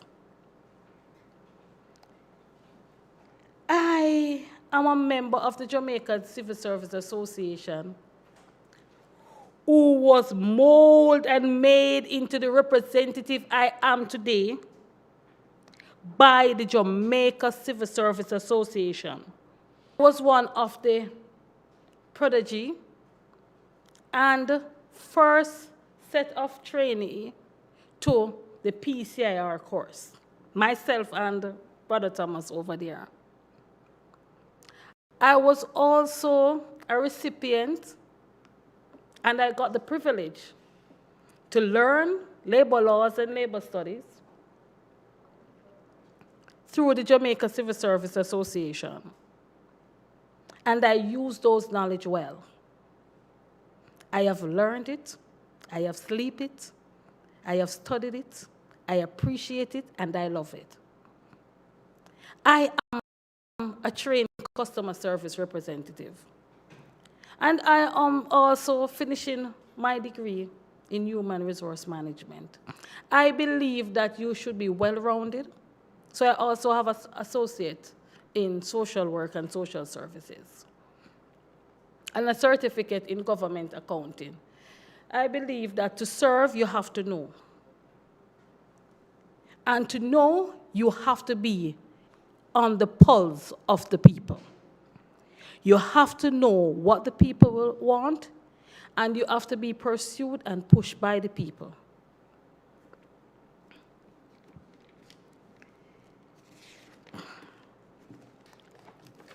What happened is that in the past year, the pandemic has changed a lot of things for the public service. And I have seen where persons have to sacrifice the training, the learning and education of their children to be on the front line serving. When I look at my brothers and sisters within the income band of 500 to 1.5 million, and I've seen where the government is issuing tablets in school, a lot of my colleagues, brothers and sisters in the public service cannot afford to buy tablets. A lot of them leave their children at home and leave their phones with their children because they can't afford to buy a tablet or a laptop to facilitate online learning. My suggestion is, as second VP, I would want the team to advocate for all civil service workers between the income band of $500 to $1.5 million to be given a tablet to assist with the learning and training and educating of their children. It has been done for the citizens who have not made as much sacrifice in this country. And I suggest that these workers who have sacrificed for this country show appreciation by giving and assisting with the educating of their children. In addition, a blog could be built for the Jamaica Civil Service Association to be in touch. It's not all of our members are on Facebook. However, a lot of our members are on YouTube. A lot of our members are into blog, listening to blog. This blog would be an audio and a video component where we invite employees and employers to meet.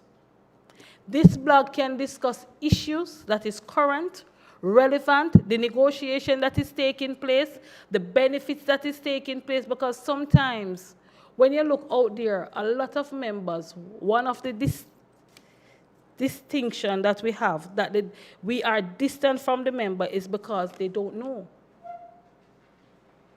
The blog would add to the communication process that the Civil Service Association would already have in place. What had surprised me when I was going through my campaign for the rural election, when I reached certain place, some of the members didn't even know that an election was taking place in the Jamaica Civil Service Association. And I honestly believe we as a team need to fix that. This blog would discuss human relations matter. Sometimes we can have a counselor on it speaking about issues that is affecting, especially in the pandemic, that is affecting the public sector workers, and even, by extension, the citizen on a whole. This blog can also be an income-generating blog for the Jamaica Civil Service Association, and it don't cost the member 1 red cent.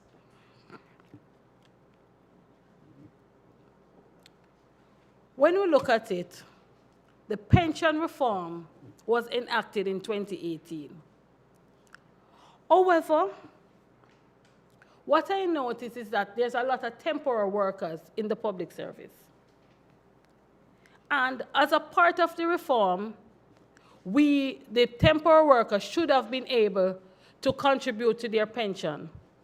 This has not yet been realized by the temporary workers or the members. And by extension, when you look compensation, persons are changing the face of the public service. We are putting contract in place for workers. And what happened is that in this pandemic, we need job security. We need to rid the public service of contract and let the government know that if you have a worker on the post on the establishment, no contract should be on it. I am Keisha James, a candidate for second vice president. Thank you.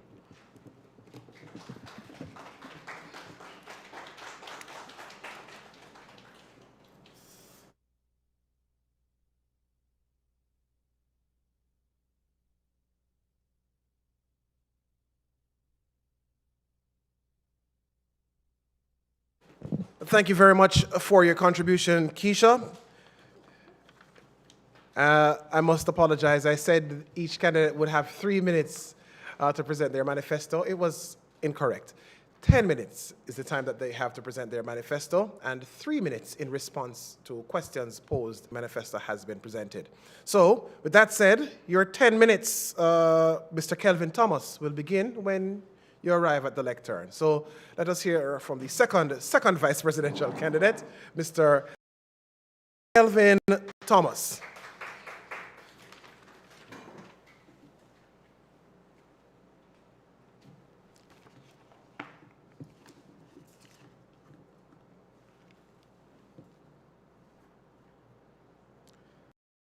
The Jamaica Civil Service Association seeks to uphold the highest qualities of professional service to the nation through the guarantee of a highly trained workforce of competent and committed persons whose legitimate interests are safeguarded and affirmed through membership in the organization, the Jamaica Civil Service Association, the trade union of choice.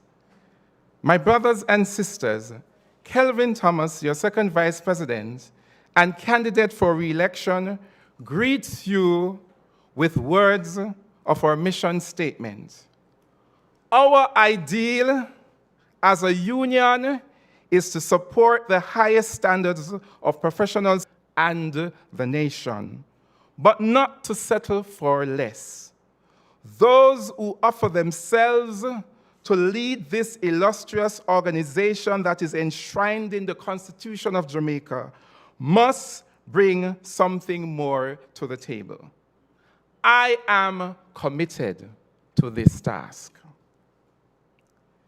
The high standard of efficient service that we seek to offer our members will be made certain by persons who are well-trained, competent for the task at hand, and committed to the cause. I am committed to the cause. By virtue of one being a member of the JCSA, we have a legal obligation to protect your interest and to set aside our personal interests for the well-being of the organization. I did so when I became second vice president in 2019. As second vice president of this august body, I sought to distinguish myself from the outset of my presidency as a man of principle, separating myself from those who wanted me to be a member of opposition in the officer corps. I united myself with my fellow officers, giving full support to the office of the president and the work of the association. I did not drop my hands. nor did I undermine the leadership of the union. It is for this reason that Brother O'Neill Grant and I are running today as a team, but not just as a team, but the better team. In 2006, when I mobilized my colleagues at the then Criminals Records Office at 34 Duke Street to join a union due to lack of representation and information concerning our welfare at the time. In inquiring of the #1 union that represents civil servants, I was informed by a senior colleague that it was the Jamaica Civil Service Association.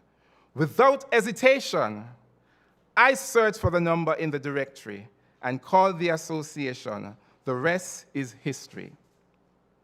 My first mentor was IR officer brother Andrew Latibodir, who baptized me into the union upon attaining the number of members needed to become a departmental representative.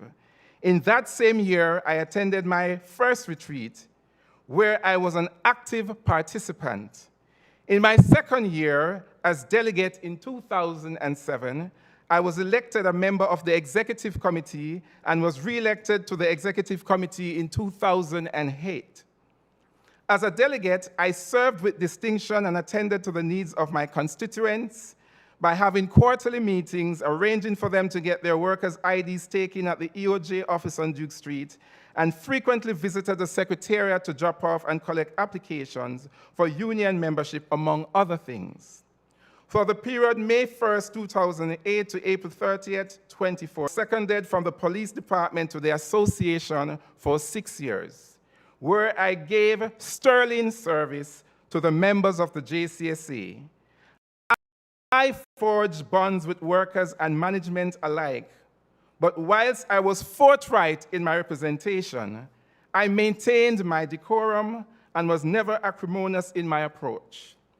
I returned to the police department on May 1st, 2014, where I've been the employee relations officer to present. In 2017, I was nominated Civil Servant of the Year for committed service in the areas of industrial and employee relations, teamwork, and dedication to the public service. And in 2019, I was elected Vice President of the Jamaica Civil Service Association, thanks to your support. I have been a career civil servant for over 25 years, with over 12 years' experience in industrial relations. I have been a guest lecturer at Mind and Red Track on occasions. All that I am today, I owe it to the police department and to the Jamaica Civil Service Association, who groomed and nurtured me into the leader that I am today. I owe it to you, my supporters, from the various ministries, departments, and agencies who have invested such confidence in me to be your second vice president. All that I am today, I owe it to the hardworking staff of the Secretariat who supports the work that I do. I owe it to the members of General Council and the Executive Committee who are rooting for my success. All that I am today, I owe it to my fellow officers who have sacrificed so much for me. I am eternally indebted to you. I want to specially acknowledge the Northeastern region of the Jamaica Civil Service Association, whom I was privileged to serve for the past 2 years as your zonal chairman. To the executive members, the chapter chairman of that region, and the ordinary members, I look forward to serving you again with renewed strength from above. And I now turn to my manifesto briefly. In my first term, should I be reelected as second vice president, my goal would be to complete the JCSA handbook for departmental representatives. I believe it is imperative for our delegates to be au fait with the procedures as it regards the unionization, how do you behave in a disciplinary hearing, and so on. Also, to develop a grievance and mediation policy for departmental representatives. I find that as a union, we have difficulty in how we resolve our issues. And also to develop a training program for our delegates and our public relations officers. I believe these initiatives will enable us to improve our service delivery and further improve the human capital development of our delegates. I also would like to reestablish the JCSA choir and establish the JCA Spanish and French Club. Thank you.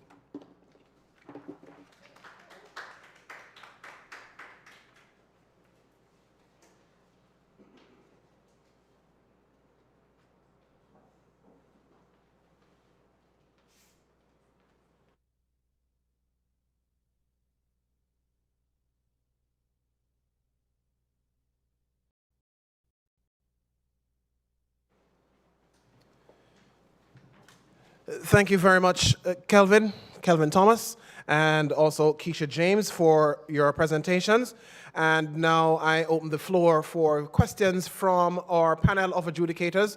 Dr. Brown, we'll bowl off with you.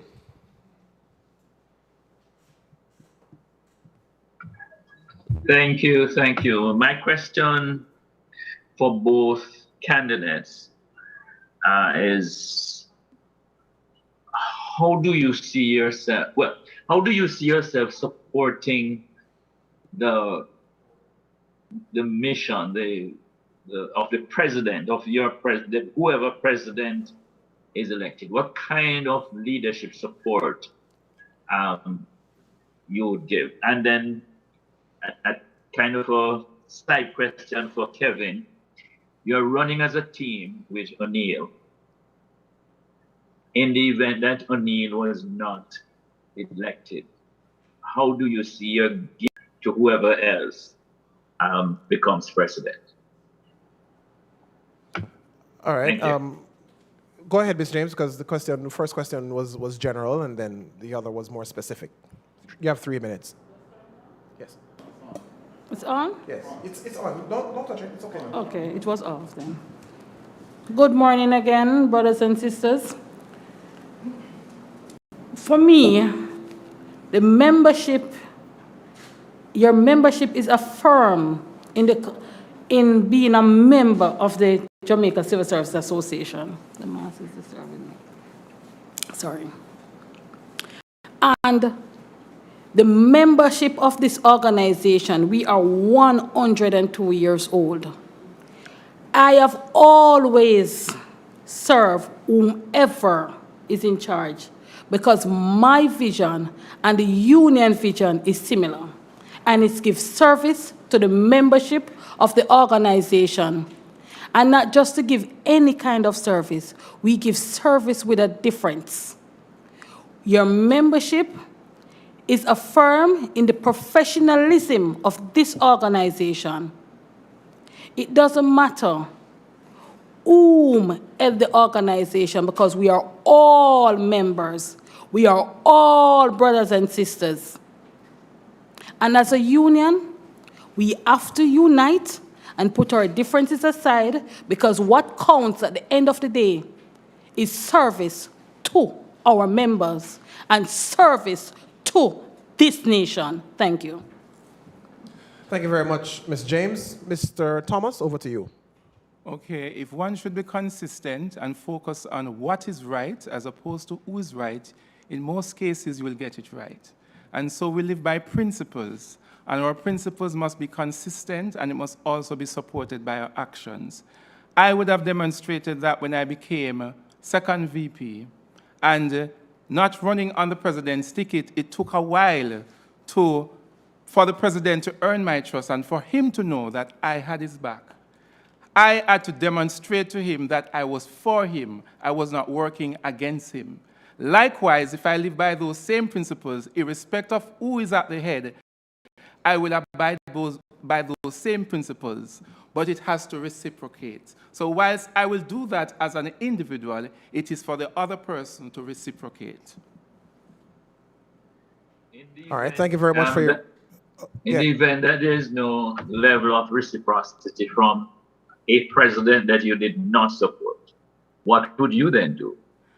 Well, you have options. I believe the dignified thing to do, because you have an obligation to your electorate, and if one realizes that it is better to part ways in an amicable way, rather than to be in a relationship that is acrimonious, then it is for the individual to decide. However, that depends on the nature of the relationship. So one would have to make a judgment. In all cases, the first option will be to stick it out for the well-being of the members, because they are the ones who would have voted for you and would have expected you to show some character and backbone, irrespective of the challenges. Thank you very much for your responses. And thanks for your questions, Dr. Brown. Ms. Plummer? Yes. I would like to ask Ms. James. She mentioned advocate for all persons who earn between $500 and $1.5 million to be given a tablet. I would like to hear some more about what this advocacy would look like. What are some of the things that you would do to implement this program? Okay, thank you for that question. One of the issues is that currently the income band that overall citizens of this country would be suitable for is the income band between $500,000 to $1.5 million.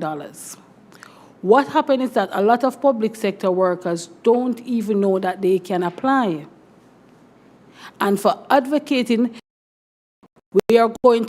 we would, as a team, go to the government, the Ministry of Education, sit with them, and advocate on behalf of the worker that a set amount is put aside for persons in that income band to be given that tablets to assist with their children education. Thanks for the question, Ms. Plummer, and for the response, Ms. James. Dylan?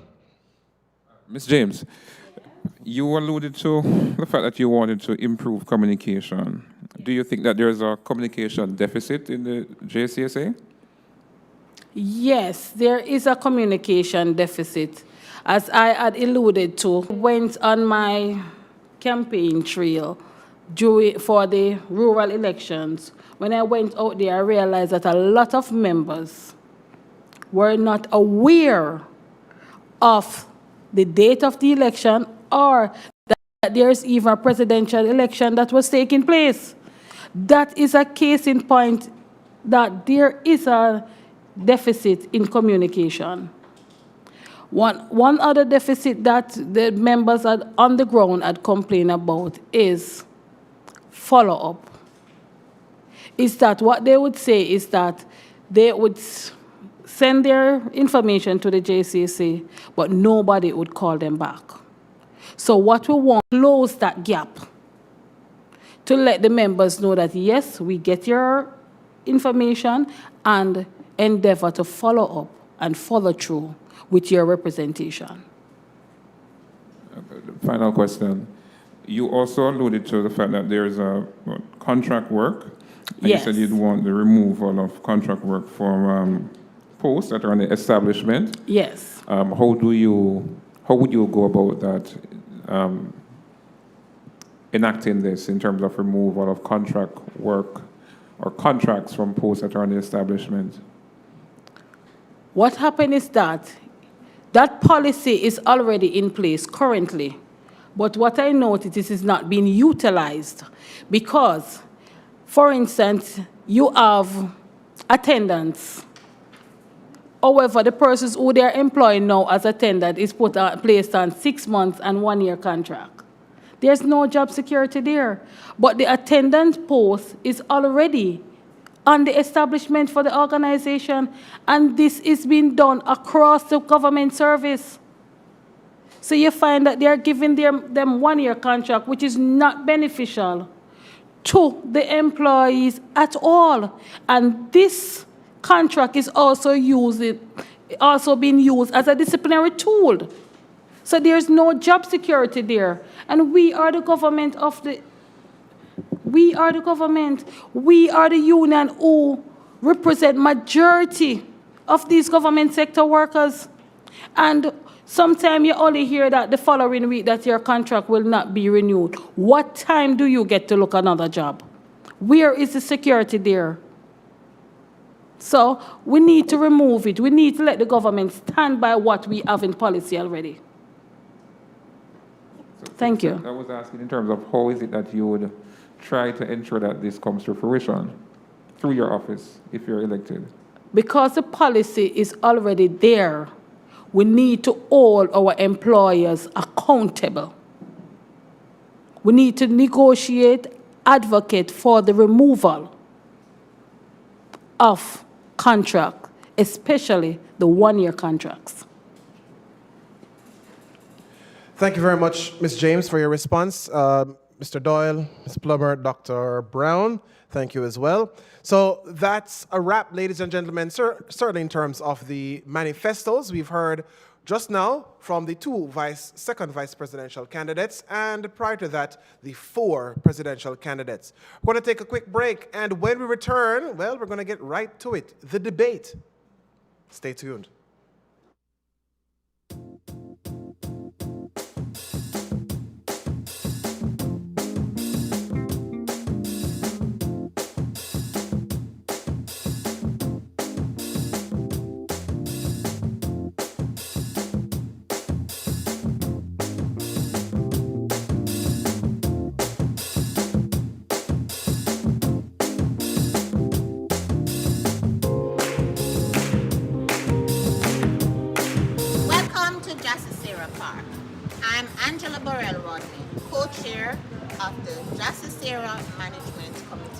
And I am Michael Thompson, the other co-chair. Today, we have the pleasure of unveiling your 102nd birthday gift. This is the Jassasera Park Fitness and Wellness Center. This has been a brainchild of our president, Mr. Oni Grant, for some time now. And it's finally here. Come on with us for a tour.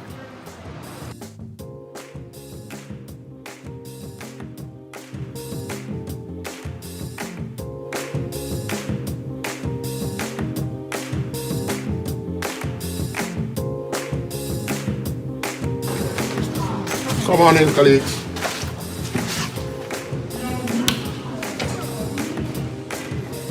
This is our gym. As you can see, completely fitted with all the necessary equipment for us to have a healthy lifestyle.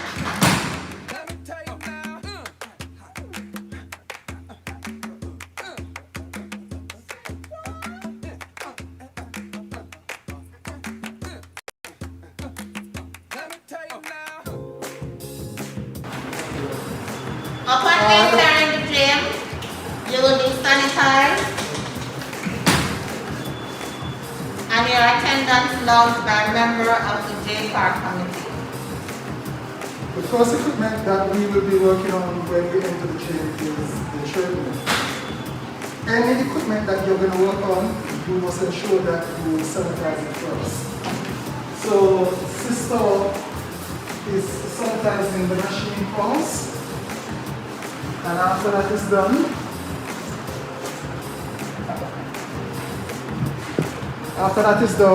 it is essential for an effective workout that you warm up.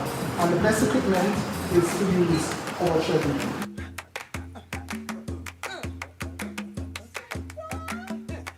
As soon as you're finished with the treadmill machine, you sanitize it again for the other person to come.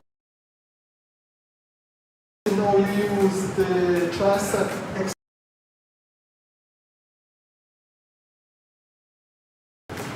For any machine that you have to sit on or to use your arms on, we are recommending that you carry a towel and you also sanitize the machine. So I will be sanitizing the machine now. I have already placed my towel on it, and I have adjusted the way to what I have been lifting.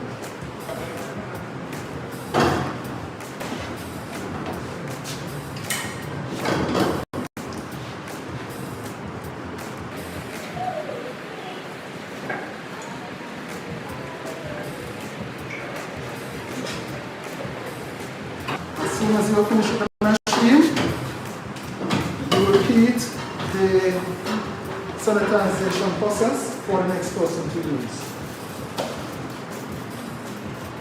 And you remove your towel.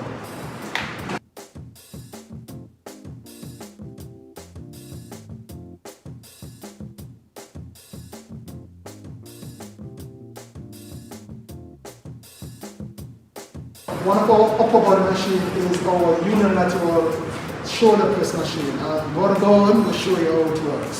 So go 1, up, 2, up, 2, up, 2, up, 2.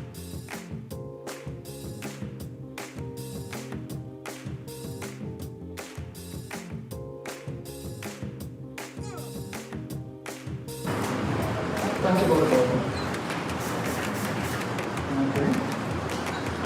But Michael will be using our strength and conditioning machine now, and he has adjusted the weight to what he wants to do, and he will be doing triceps. Go, Michael. 1, 2, 3, 4. Finish with all his reps, he will desanitize the machine again.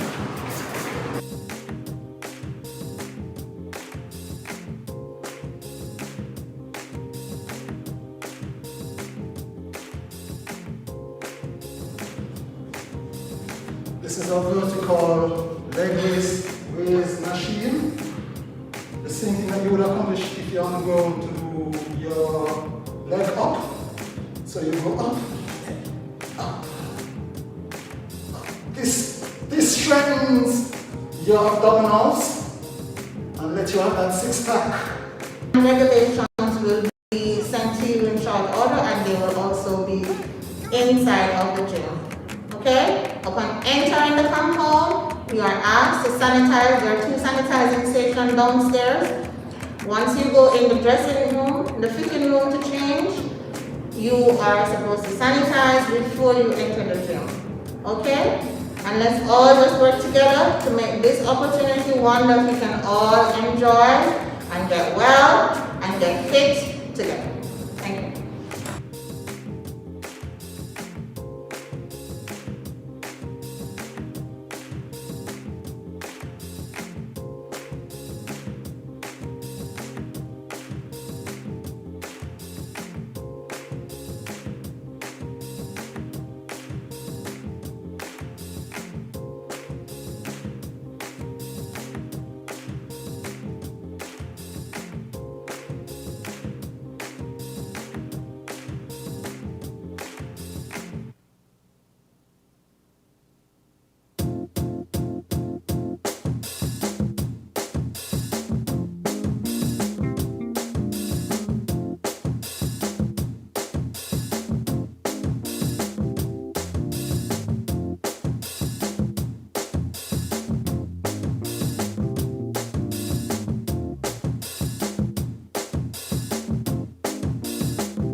Good afternoon, ladies and gentlemen, and welcome back to the Jamaica Civil Service Association electoral debates for 2021. We are now into the debate section. We've heard the manifestos from the second vice presidential candidates and also from the presidential candidates. It is now time for us to get down to the nitty-gritty, the meat of the matter, as it were, and we will take the second vice president candidates first, and then we'll get over to that of the office of president. In this section, there are two questions to which each candidate will have to respond. Each candidate will be given 6 minutes to respond to each question. They will go in the order, alphabetical order, which we took them for the reception, of their manifestos. So, Second Vice President, we will hear from first Keisha James and then Kelvin Thomas. I must also advise you, viewers, that the judges may have follow-up questions. Those will be posed after each candidate has responded to the respective question. So I will pose question 1, then Ms. James will respond. She will have 6 minutes to respond. Then Mr. Thomas will respond in 6 minutes as well. Then the judges may have a question or two or a point to raise, and that is when it will be done. I will then follow up with question 2. And after that, James and Thomas will respond, and the judges will follow suit should they have any points to raise. The same format will remain for the presidential candidates. With that said, let me also add that the candidates will remain seated in their spaces. They will not have to return to the lectern to provide responses. And please be advised as well for the presidential candidates that Jillian Corodos has moved to a remote location to respond and participate in the debates. So Sharon Anderson and Jillian Corodos are now remote in their responses for this section of today's proceedings.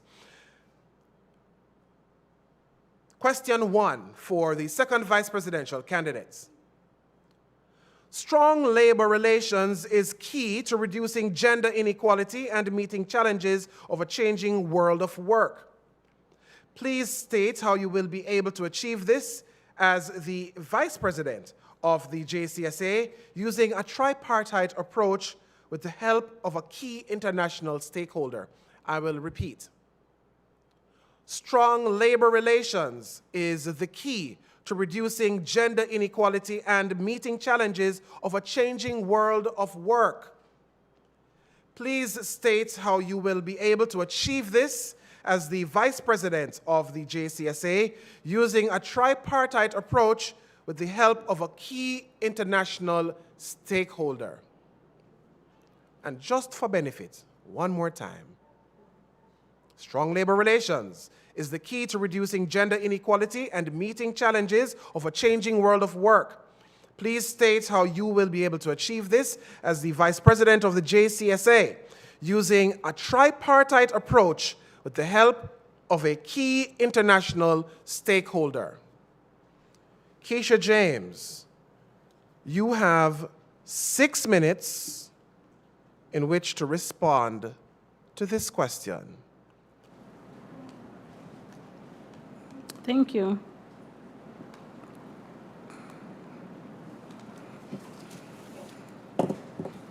Good afternoon, brothers and sisters. A strong labor relations approach. I honestly believe that with my experience in industrial relations and the Jamaica Civil Service tied with the International Labour Organization, a tripartite approach is eminent to solve the gender inequality within the organization.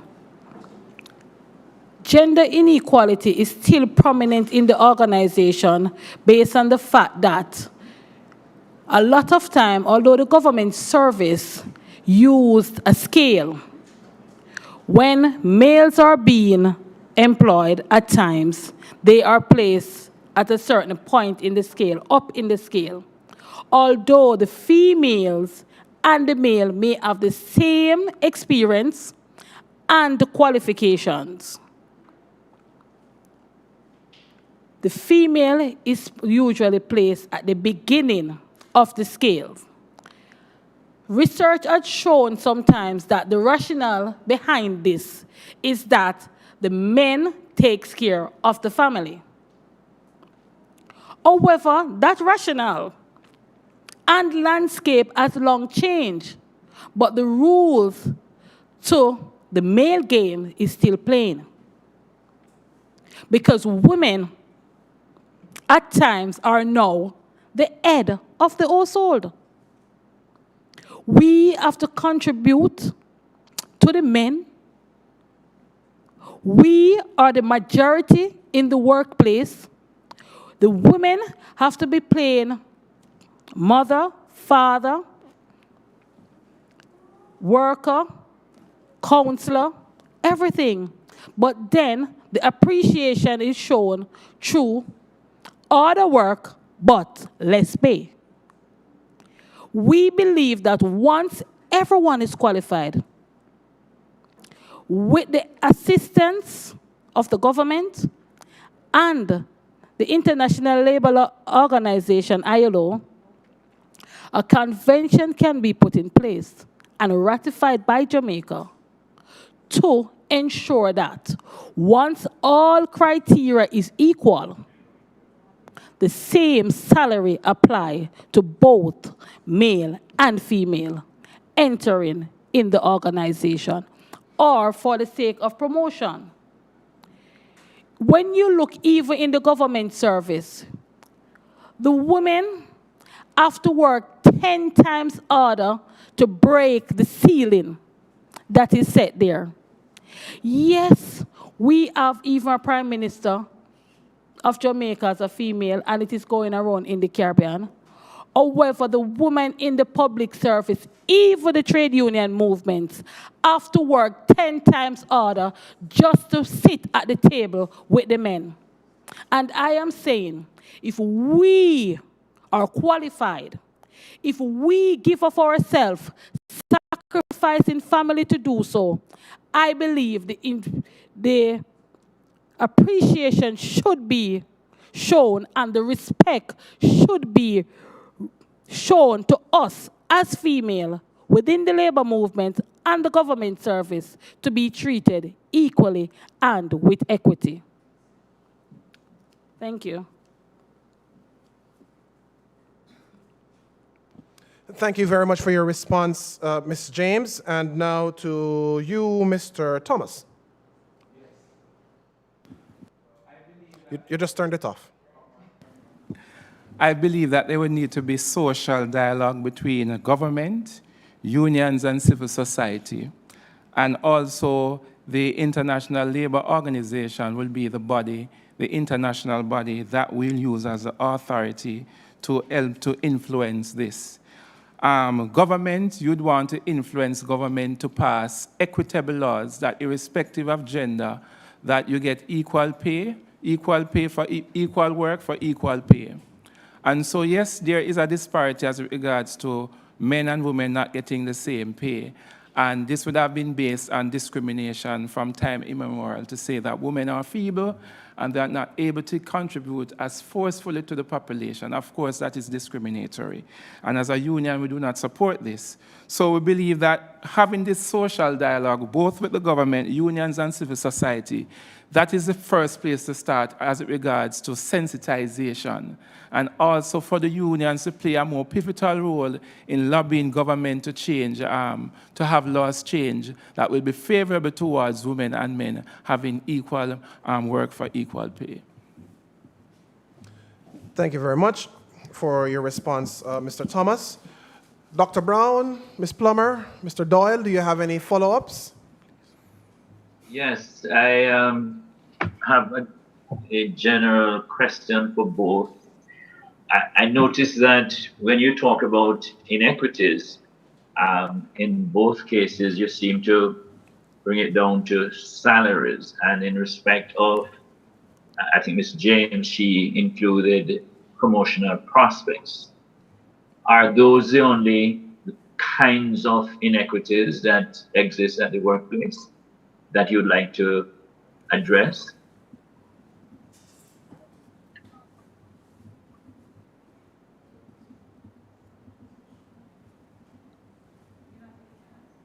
Are you hearing me or no? We're hearing you. And either candidate, the candidate, yeah. Go first. No, that is not the only inequality that is experienced by women or sometimes men in the workplace. One of the equality is how we treated and how we expected to go into certain roles. For instance, some men are treated with disdain and difficulty if they want to become a nurse. while it is accepted for female to be a nurse. That is discriminatory in itself. When you look at some of the fringe benefits that is given, a male soldier is given housing allowance for his wife. The female soldier is not given housing allowance for her husband. When you look in the workplace, even with compensation, it is there. The issue is that it is our reality, and how we treat persons, male and female, in the workplace depends on which side of the fence you're on. Discriminatory things come into being. What we needed is a level playing field that is amicable and equity, fairness, respect for all. Mr. Thomas? Yes, you also have the whole issue with leave, and we know that we have been having dialogue about parental leave and men getting the time to spend time with their families.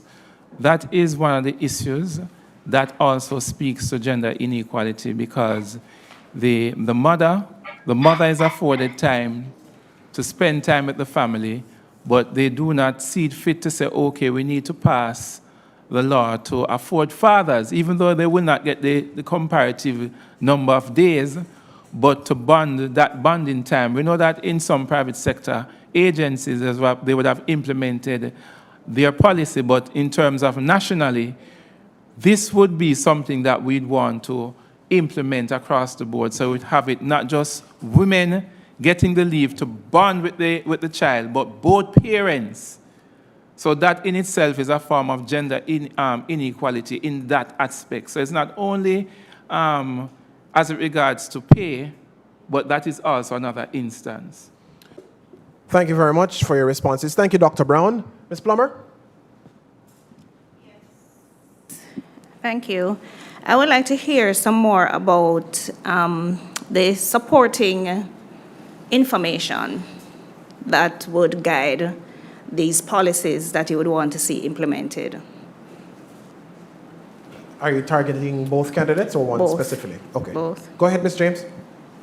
All right. The supporting information that would guide it is one of the Equal Pay for Men and Women Act. When you look at it, although the act is in place in Jamaica, and we have signed on to the ILO convention, the action does not the action does not represent what the acts are saying. Whilst I will concur with my brother Thomas there about the paternity leave for men and not giving time to bond with children, the issue is culture. Our culture of some men believing that they should have 3 and 4 and 5 and 6 baby mothers. How do you equal the paternity leave for them? How do we put that into law? Are we going to discriminate against who is married from who is single? We have to clean up our act first before we proceed to give the men, because is it that the outside child and the inside child will be treated different? We have to look at that. We have to look at our culture and revisit that. We have the acts in place, but the action, some of the acts need to be reformed. Most of the acts are older than I am. They need to be reformed. And without the reforming of the acts, we are in serious problem. Thank you. Thank you, Ms. James. Mr. Thomas? Yes, so I would say that we have a general knowledge that it exists as it regards to gender inequality, but what would be necessary is that there would need to be surveys and studies conducted in we take a scientific approach to establish that, yes. So we'd probably need to visit homes or to do surveys as it regards to single mothers, how much single mothers are, how much single parents do we have? the numbers that are male as opposed to those who are female, that sort of a thing. So we take a more scientific approach as based on the assumption approach. And that the proper way to do that would be in the form of surveys and studies. Thank you very much. Mr. Doyle. Of our economic realities and also the development that the country, the development path that the country is on, right? Persons, workers, members, and prospective members of the Civil Service Association, they might not be so mindful about inequalities. They're thinking about a paycheck, an income. How is it that you see your role in terms of having them understand the realities, right? So that when they enter the civil service, they will be on board with what you are trying to accomplish. Ms. James? Okay. That is where the idea of the blog come in. The blog would have been an informational, educational, and an enlightening blog. We already in collaboration with the U. Shearer Law Institute, where we have already been doing research on what is taking place in the labor force, what is taking place in the public sector. So you find that we should use the result of those information that we gather already on the blog to educate not just the public sector workers, but also the citizens, the students, the prospective public sector workers in the high school need to be educated at what to expect when they enter the workplace. That way, we will get the changes we desire, if not now, for the future. Mr. Thomas? I believe from a union perspective, we have two arms of the union that could be a driving force. We have the Women's Action Committee, that focuses on issues of this nature, and also the Young Workers Committee. I believe also that as it regards to communication, a blog would not be the only mode of communication that our union uses. We have several modes of communication. We have Twitter, we have Instagram, we have Facebook, we use WhatsApp, we also have Zoom, and we're able to reach, we have a better grasp even by using Zoom. And so even yesterday I had a meeting and was able to have 105 persons in a meeting through Zoom.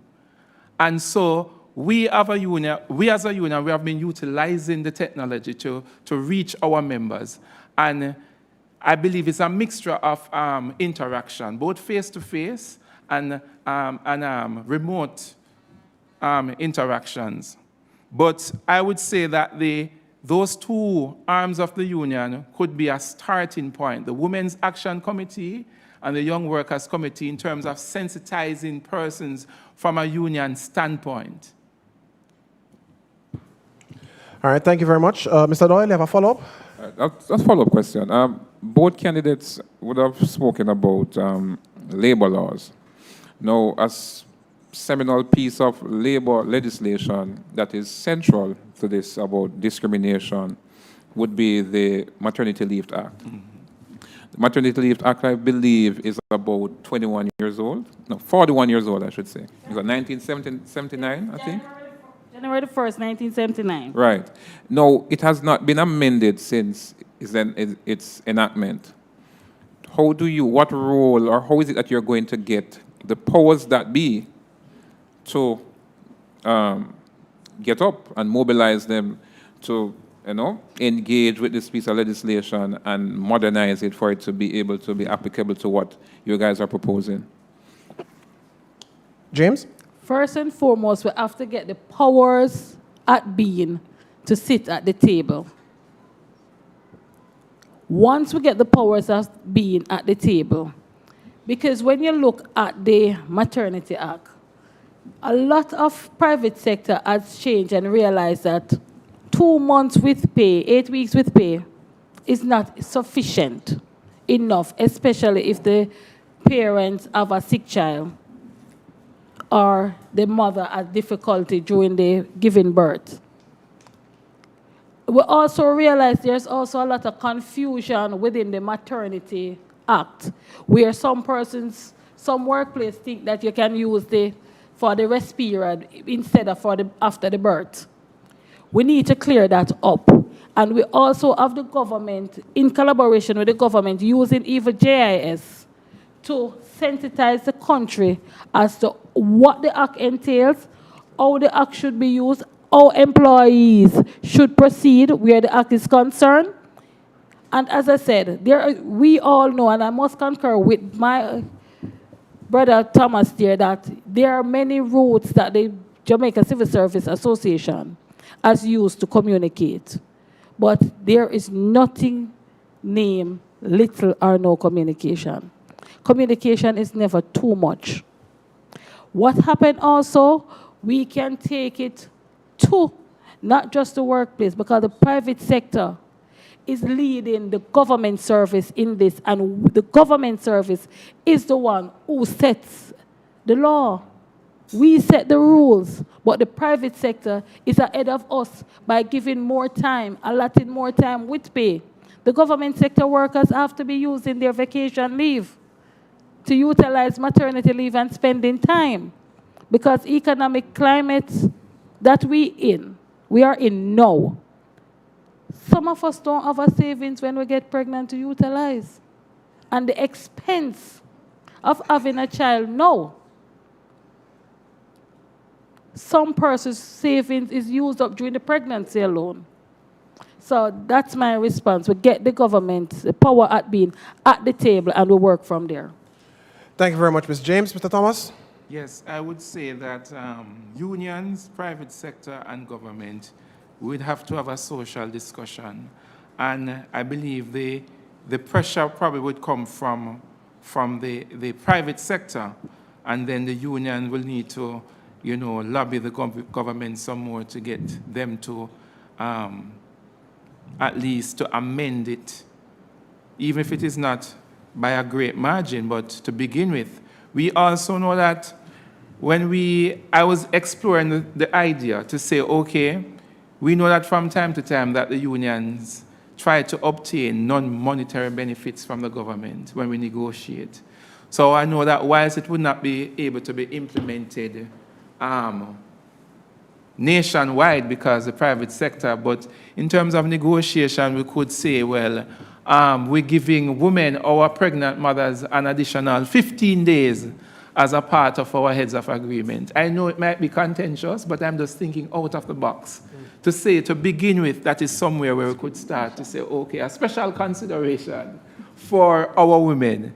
We give them 15 days extra, and that would be formal part of our heads of agreement. I'm just saying. For example. Does that conclude your response? Yes, sir. All right, thank you very much, James and Thomas. Thank you very much, judges. I'm going to ask again, in the interest of time, please, judges, make the questions as succinct as possible. The same will apply for the candidates. I know that you're thinking on the fly, and you really, it may take you a little while to kind of formulate your thoughts, but please, in the interest of time, it is now 18 minutes after 1. Second question for the candidates. This one is also long-winded, so please listen carefully. I will repeat it, but just listen very carefully. And it's under the heading, the gap between rhetoric and reality. The gap between rhetoric and reality. Bear that in mind.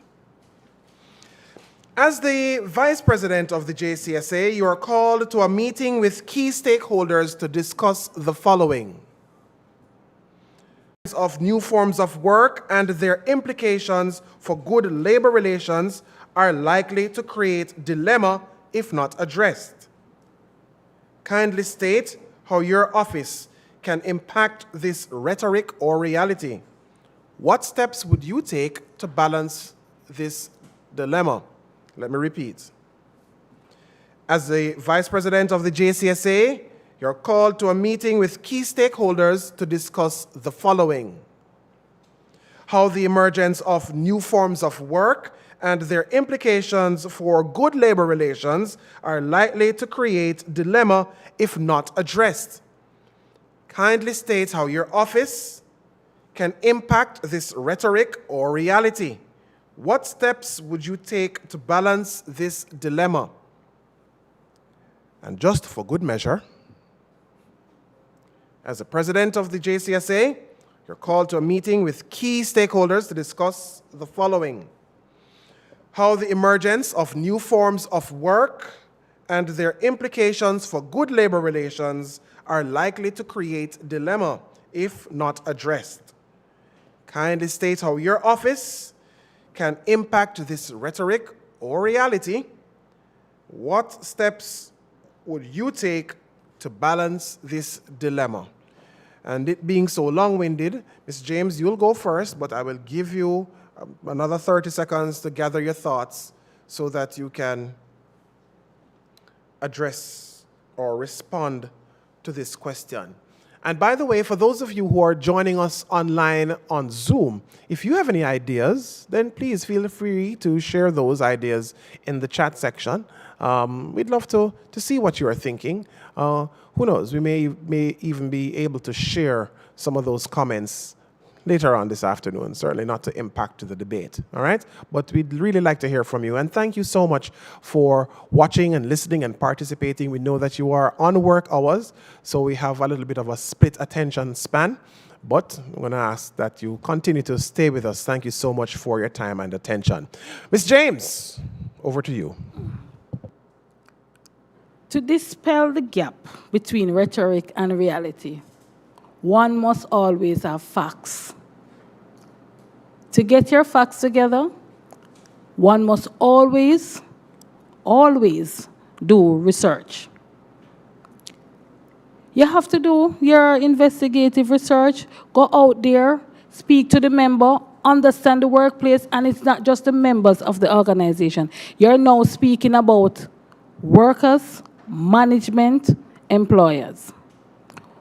You need all stakeholders in this to understand what is the reality and what is rhetoric. Because there's sometimes exception to the rule that does not make it reality. Once you do the research and then you get your facts together, you look at all the reality, and you have to focus on the reality as a union and not the rhetorics. When you look at how the reality impacts the life and livelihood of the workers, you then now sit at the table with the stakeholders involved to see the best way you can come up with an amicable solution without letting the situation have any negative implication on the workers or the workforce on a whole. Being in the public service is not just serving ourselves or our family. We are serving a nation. So what we have to do, we have to be careful of what we let out there. And as a union of this magnitude, size, and prestige, we have to be careful what we send out into the universe. We have to be mindful of the information that is used, and we have to ensure that what we are basing our advocacy on is always factual. We can't be sitting at the table with rhetorics, and then when we're there in the middle of our advocacy, we realize then that the facts is not together. So we also have to do research, come up with the facts, and then we know how to move forward into dispelling the rhetorics that is involved. So that is how we would close the gap between rhetorics and reality with research and factual information. Thank you. Thank you very much, Ms. James. Mr. Thomas, over to you. I believe that question has a private sector leaning. Being in the public service, we know that persons are required to work remotely because of the pandemic. And we do not see any negative repercussions as it regards to benefits being affected, unless it is that I'm just using an example. A traveling officer is not able to travel to certain locations that they would have normally be accustomed to travel to. So the reality is that there is not a gap per se for the private sector, public sector workers, but it would be more of a leaning for private sector because, you know, you have call center workers, and those would be the kind of workers that would say new forms of work. That is one of the groups that come readily to mind. When you're present in the office, you are entitled to certain benefits as opposed to when you're at home. And so you would have given up certain rights. I'm just saying if I was in a call center scenario. So the reality is, as my sister would have said, is that research is necessary because you don't want to make assumptions. But from my limited knowledge, I would want to believe that it would more affect persons in the private sector as opposed to the public service. Thank you very much, Mr. Thomas, and also Ms. James just before you. Dr. Brown, a question or comment if you have any, and then we will take a question or comment if they have any from Plummer and Doyle. I think I probably changed. I was about to ask a question, but I probably changed it to a comment, right? Because as I listened to both candidates, the new concept of work environment, meaning your new work area is the home, right, or your home office, and there are a number of things that one might want to think about. Things like liability. So, for example, something happens to you in your new workplace. Someone falls, your child trips over the computer cord. Whose responsibility is that? The monitoring of work time and schedule, and things like that.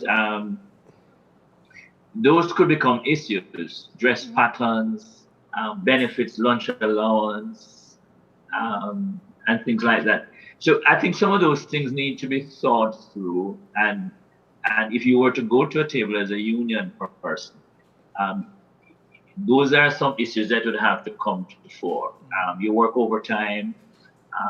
Do you get supper allowance if you work beyond the normal work time?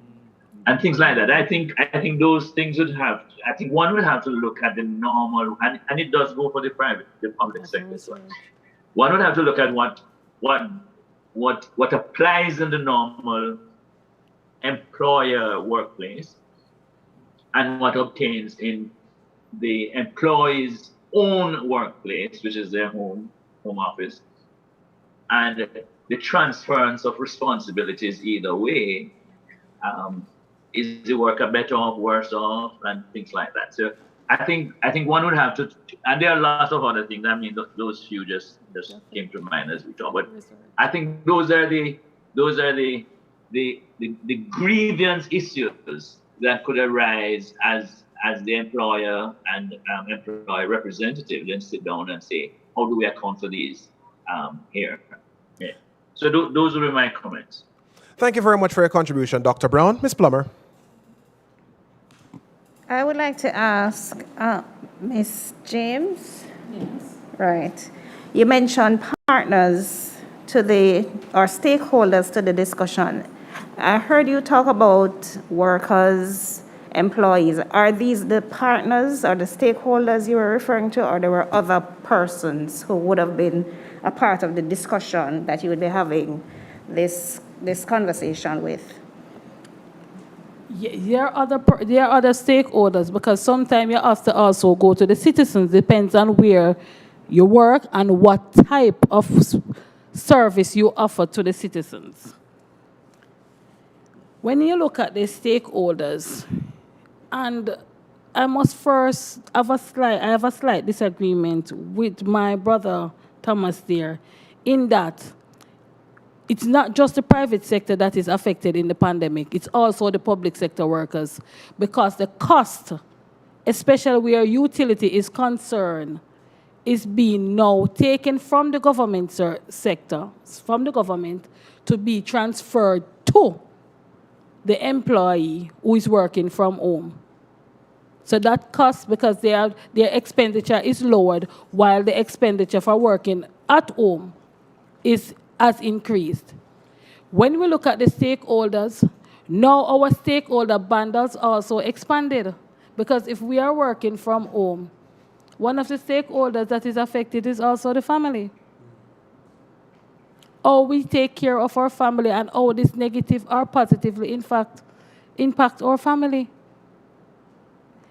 When we look at the reality of certain things is that the occupational health and safety, also how safe is some of our home to work from? What happens if we are sick? How does that affect our work? Because normally you're at home, sometimes some of the employers expect you to perform same way because you're already at home and you're on sick leave. So the reality is that there's a lot of issue there and we need research. Thank you very much, Ms. James. Mr. Doyle, you have a question or comment? All right, to both candidates.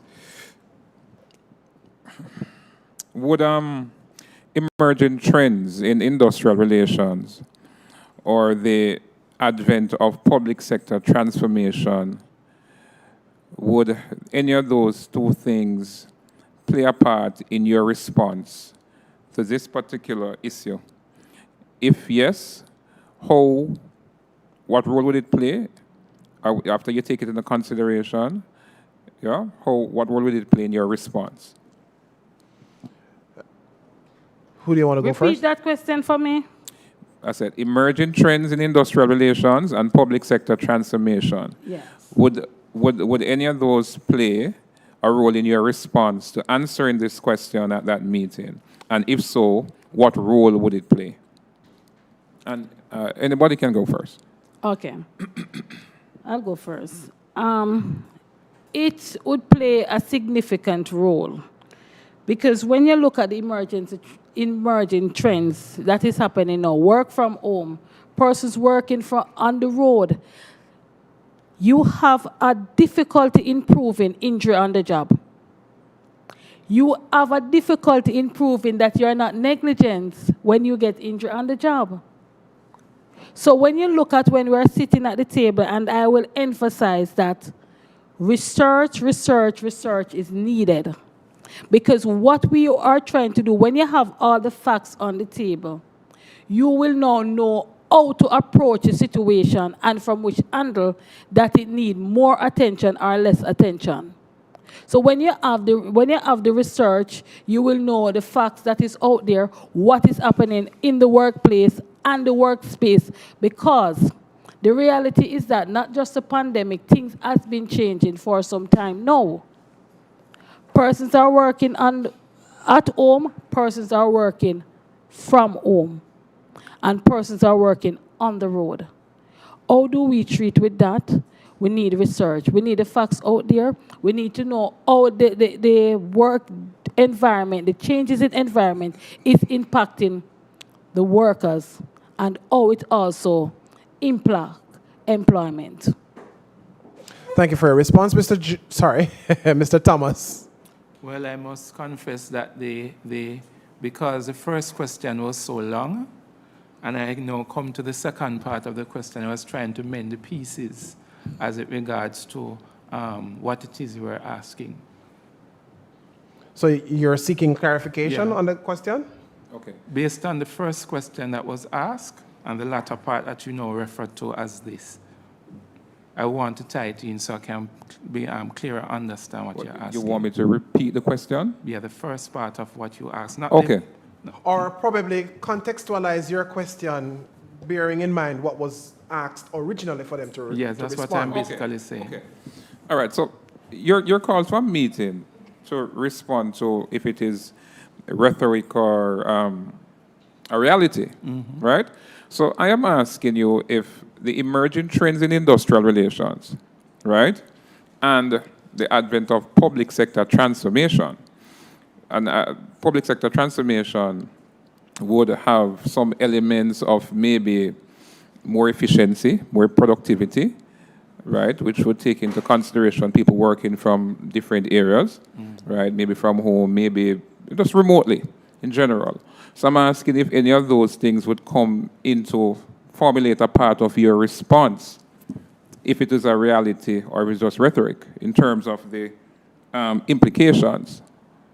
First, for me, I would want to establish what are the emerging trends, and then what obtains as it regards to the public sector transformation. So that is something that I would need to investigate, but I wouldn't feign knowledge to say I am aware. So what I would seek to do to answer it appropriately, I would ask myself, because when you're researching, that is the kind of approach you take. You say, what are the emerging trends? Then you say, what obtains as it regards to public sector transformation? So I believe, given the knowledge, I would be able to say, okay, based on what is happening in public sector transformation and the emerging trends, then X or Y. But I would not be appropriate to say that this is definitively what would obtain.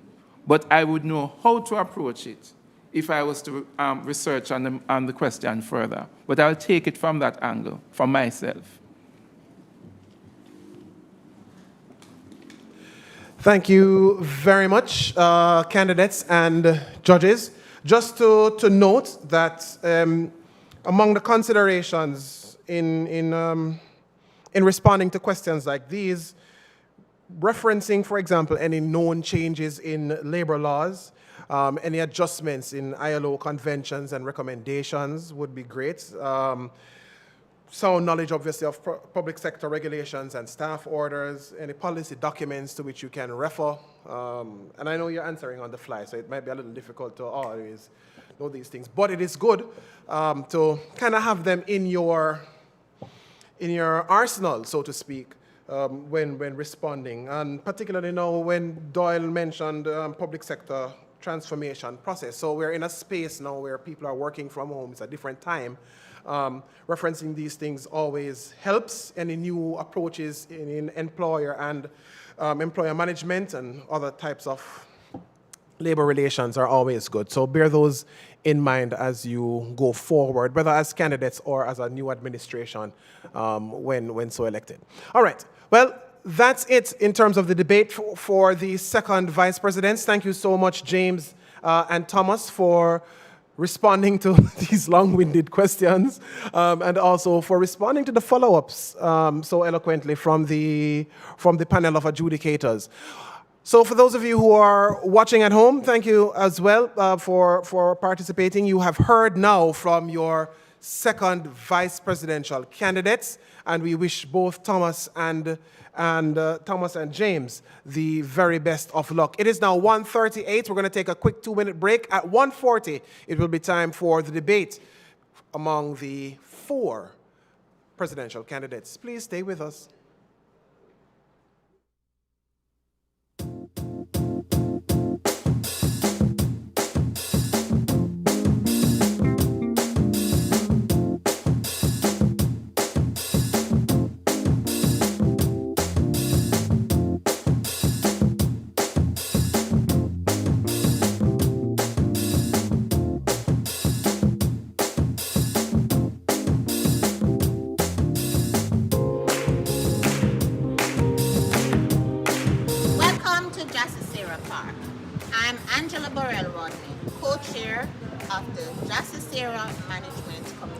And I am Michael Thompson, the other co-chair. Today, we have the pleasure of unveiling your 102nd birthday gift. This is the Jassisera Park Fitness and Wellness Center.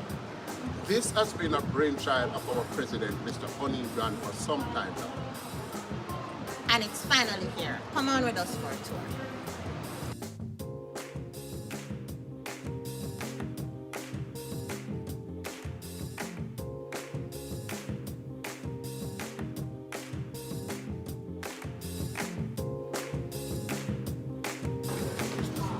Come on in, colleagues.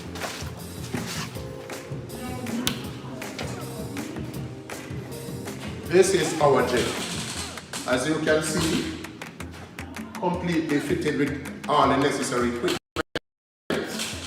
for us to have a healthy lifestyle.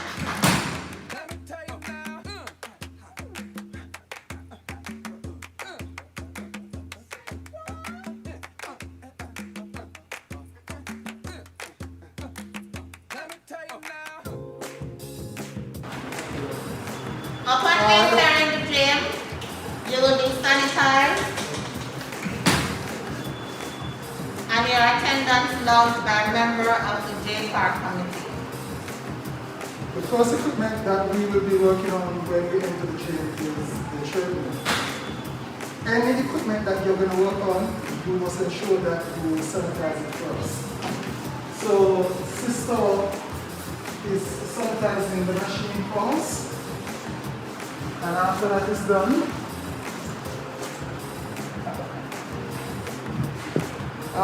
done, it is essential for an effective workout that you warm up. And the best equipment is to use our treadmill.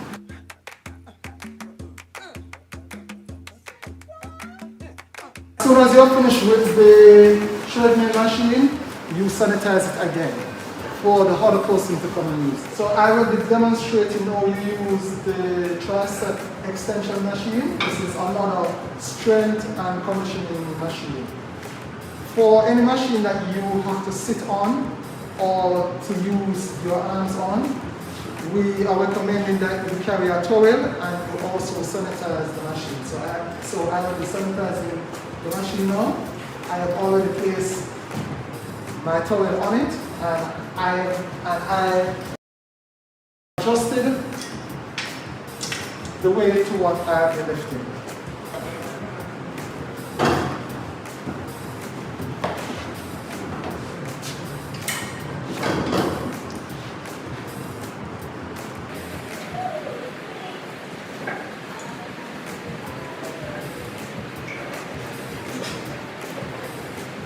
As soon as you finish with the machine, you repeat the sanitizer person to use. And you remove your towel.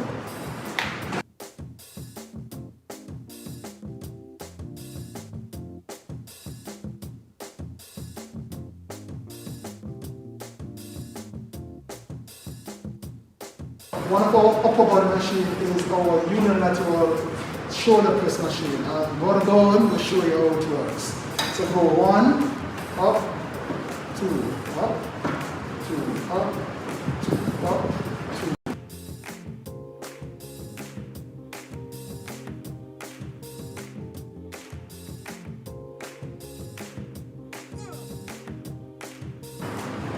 Thank you, brother. Okay. Brother Michael will be using our strength and conditioning machine now, and he has adjusted the weight to what he wants to do, and he will be doing triceps. Go, Michael. 1, 2, 3, 4. As soon as he's finished with all his reps, he will desanitize the machine again.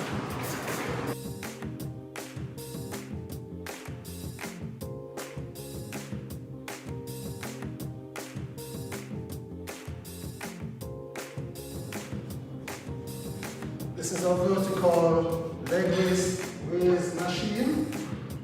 The same thing that you would accomplish if you're on the ground to do your leg up. So you go up, up, up. This strengthens your abdominals and let you have that six-pack. Regulations will be sent to you in short order, and they will also be inside of the gym. Okay? Upon entering the compound, you are asked to sanitize. There are 2 sanitizing stations downstairs. Once you go in the dressing room, the fitting room to change, you are supposed to sanitize before you enter the gym. Okay? And let's all just work together to make this opportunity one that we can all enjoy and get well, and get fit together. Thank you.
Welcome back, ladies and gentlemen, to the Jamaica Civil Service Association Electoral Candidates Debate. I must apologize. We did say 2 minutes at the end of the VP's debate, but we had to extend that just a while. So we, again, crave your indulgence and thank you for staying with us.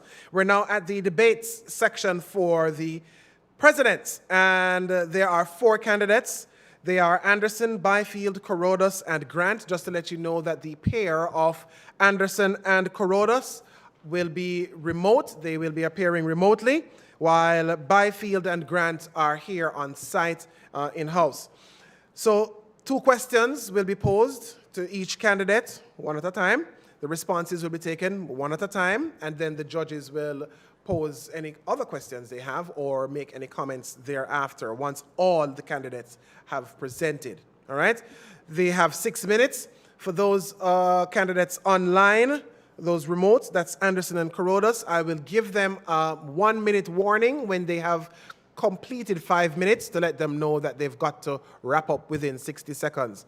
For every candidate, once you have got to that 6 minute mark, your communication will be cut, all right? Just to advise our viewers of that bit of ruling. Okay, with that said, let's quickly get into the questions.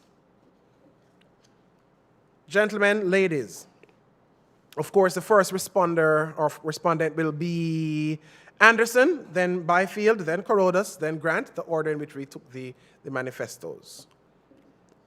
Ms. Anderson and other candidates, do you agree that trade unions play a vital role in building a more resilient and inclusive labor market? Using this general framework,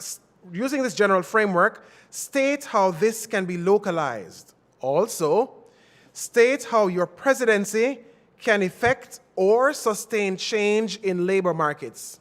Again, do you agree that trade unions play a vital role in building a more resilient and inclusive labor market? Using this general framework, state how this can be localized. Also, state how your presidency can effect or sustain change in labor markets.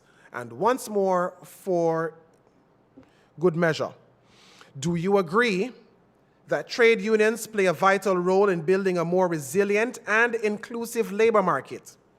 Using this general framework, state how this can be localized, and also state how your presidency can effect or sustain change in labor markets. Ms. Anderson, I know that you're the first one to respond. I will give you another 30 seconds to kind of quickly gather your thoughts, while the remaining three obviously will have the benefit of time, so to speak. All right? So in the meantime, though, let me remind you, everyone, please participate by purchasing a ticket in your fundraising raffle. How much money are you seeking to raise? $30 million? Is that the target? $30 million. And the tickets are what, $1,000 a piece? Which means you need to sell what, 30,000 tickets? There are somewhere thereabout. No, 3,000 tickets. My apologies. 3,000 tickets. Right? So 3,000, no, let me tell you, 30,000 tickets since $30 million. There you go. And I think by now, the 30 seconds I gave to Ms. Anderson would have elapsed. So, Ms. Anderson, starting now. Thank you, Mr. Moderator, Mr. Williams. The trade unions. The main objective of a trade union is to promote the interests of its members. Due regard being paid to the interests of the total labor force and the greater national interest. So to achieve this aim, the trade unions have a duty to maintain the viability of the undertaking by ensuring cooperation with management in measures to promote relations. This would be done and carried through with the appropriate and joint management with the trade unions, effective arrangements at any industry. And at the local levels, we'd negotiate, consult, and communicate for settling grievances and disputes. They may not be grievances or situations that can be handled in an immediate way. But amicable solutions would come by providing training to the delegates in the scope of their powers and duties at the local level, provide adequate educational opportunities for the advancement of the members, and to be properly staffed to serve the needs of its members. The union would have effective lines of communication between such staff and the rank and file of the membership. Everything that is done would be done to ensure that all reasonable steps are taken to ensure that officials, that's management, employers, and members, observe all the arrangements. I would hasten to say that, for example, negotiate heads of agreement. There are many items that have been put forward in discussing and negotiating for your members. However, upon the agreement being signed off and so on, it is the business of the organization, the union representative, to ensure that the implementation of these approved benefits are implemented. I would expound to say that even our last heads of agreement, there are items that are yet to be implemented. And as such, the resilience of the union is going to be seen through the involvement and inclusion of all members, taking into consideration that all ministries, departments, and agencies may not have the same challenge. And as such, members must be made aware of what is there so that they themselves can report to the union what is not implemented, while it is the responsibility of us, the union, to ensure and follow up, pursue these items to ensure that they come into fruition for our members. All right, thank you very much, Ms. Anderson. I'm going to ask of you, Ms. Anderson, to angle your phone or the device you're using to pick up your face. I mean, the audio is coming through wonderfully, and we're happy for that. But I do think the members would also want to see your expressions as you share your response. It's not going against you. It's not going against you, just to let you know. But are we seeing her better now? There we go. Is this better? Yes, thank you. Yes, I'm getting a thumbs up from the technical team. So thank you very much for that. All right. Well, I don't need to repeat the question. I did so. Really? All right, Mr. Byfield. Corodas and Grant, please make sure you take notes when I'm repeating the question here. Do you agree that trade unions play a vital role in building a more resilient and inclusive labor market?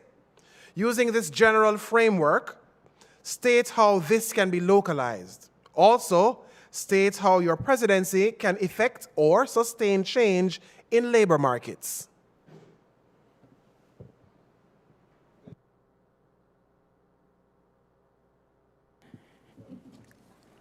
Good afternoon, brothers and sisters. Let me first state that we already have a collective trade union movements within the JCTU. I agree that with inclusiveness, the labor movement in Jamaica will be much stronger. If we look into the past, when America had that strong middle class, it was because the trade unions in America were united. That can be replicated here in Jamaica. As a unit and as a body, we have the JTA, we have the police federation as unions, but they are not under one umbrella. If we seek to get all public sector workers under one umbrella, it will lead to a more effective union. This can be achieved. It would require the JCTU as a group to approach these other bodies. This might in turn make negotiations for us even better. In regards of looking at the labor market and how unions can improve the labor market trends,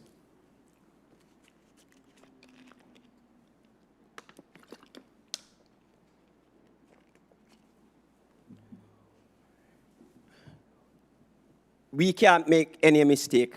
The world is headed towards technology. Our responsibility, and I made reference to it, is that we need to train our workforce in this direction. Technology should be promoted. I made mention of solar technology, renewable energy. We are saying, get our workforce prepared in these areas. This will keep the jobs flowing and add to the labor market. You see, colleagues, when we speak, we really have to take the world in mind or in view. The COVID-19 pandemic is an indicator that what affects one affects all. I am saying to you that through this unionized way of operation, we can see more. Thank you. Thank you very much for your response, Mr. Byfield. We will now take the response from Jillian Corodas. Jillian, are you hearing us? Are you ready to respond?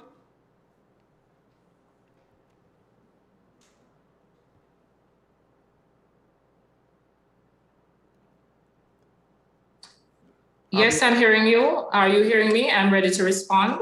Yes, we are hearing you. Go ahead with your response. Right. So the question was if I agree that the trade union plays a vital role in ensuring resilience and inclusiveness in the labor force, and definitely the trade union plays that vital role. The trade union is part of the tripartite. Tripartite is the government, the employers' representation, and the government of Jamaica. So the trade union, government, and employers. The voice of the workers comes through the trade union. And the trade union has to be there at all times to speak about what is happening currently, what needs to happen, and speak about the strategies to make it happen. And in terms of getting it done, policy and legislative responses that are required. Now, as it is, the trade union's primary role is to safeguard the interests of the labor force. Without a labor force that is strong, in any country, there will be no sustainable growth and development or the attainment of the sustainable development goals. And we recognize also that the lobbying for new policies normally comes from the persons that are on the ground experiencing these things every day.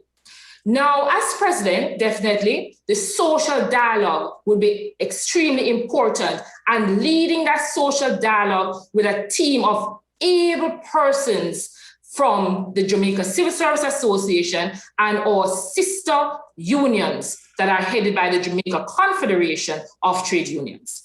Now, in terms of the role as president, it's a two-way flow of information. You have to keep the members updated. At the same time, you're lobbying the other stakeholders and international community. And you have to feed up and feed down, feed across, so that everybody feels that their views are appreciated in the mix of things. We have to ensure, and as president, I will have to ensure that the pool within the public sector, the talent pool, matches that is required by the demands, not just locally, but globally, right? We have to make sure that workers stay abreast and are trained and match the skill pool. And that is how we will ensure that there is job security. I did hear someone say earlier that job security is very important, and now more so than ever. And that's, in a nutshell, will be the response that I give in terms of my role. The labor market changes almost every day. The world of work is not stagnant, not static. And as we even look at the term workplace, it has changed significantly. And the public shouldn't be saying workplace anymore, but place of work. And we need to look at even the issue of remote work. What are the concessions that need to be done to help workers work effectively?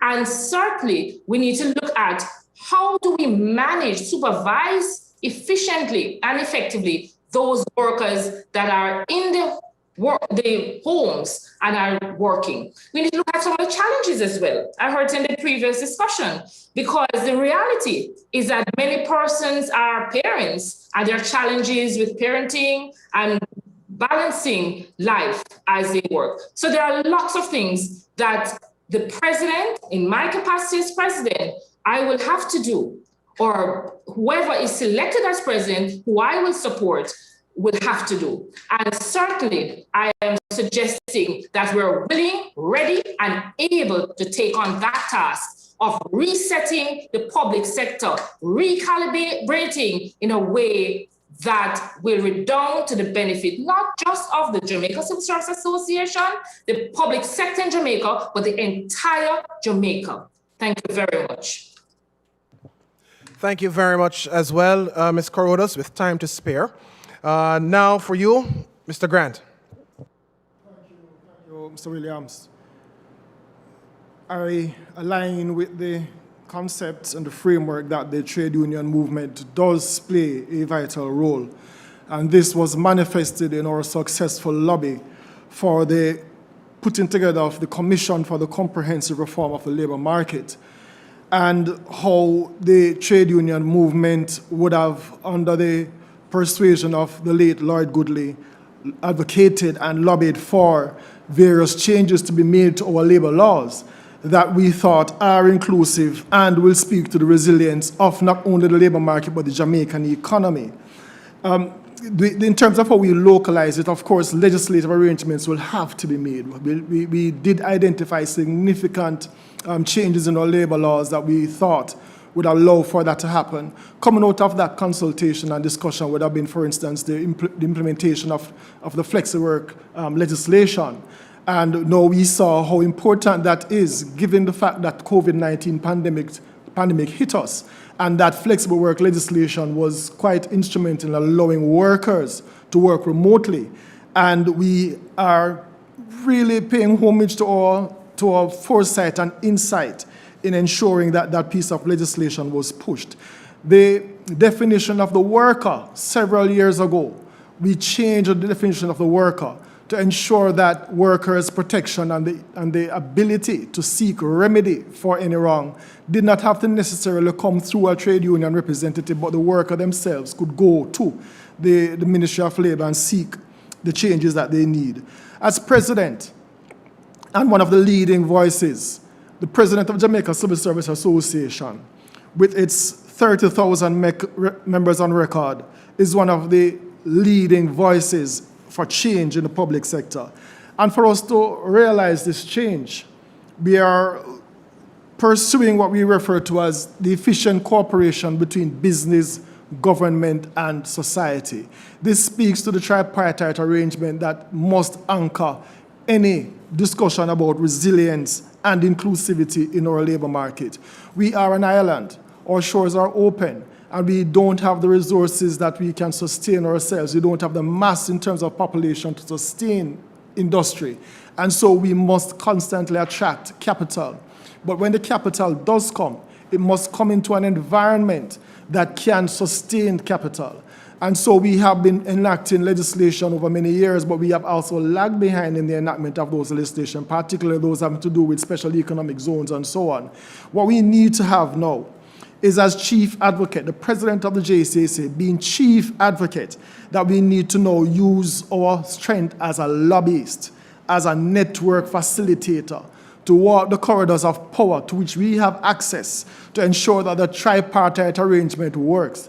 The president of the Jamaica Civil Service Association, by its very importance, is a part of the National Partnership Council where business, government, and society sits. It is chaired by the Prime Minister, and we have the ear of the Prime Minister to speak to and to lobby for significant change within the environment within which we all as Jamaicans operate.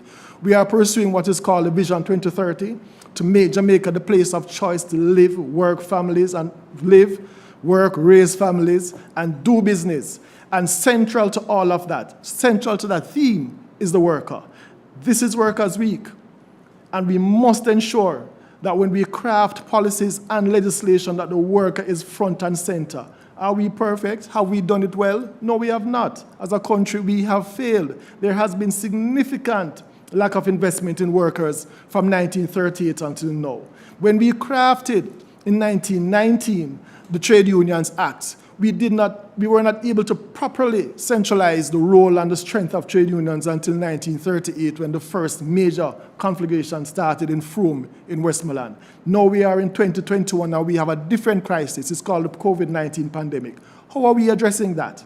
We have to address it by social dialogue, and we have seen the results. Even in the public sector, we have, for the first time, we crafted a flexible work clause in our staff orders in 2004. And it is just this year that we have moved to craft a policy to anchor flexible work arrangements within the public sector. So we have a lot of work to do.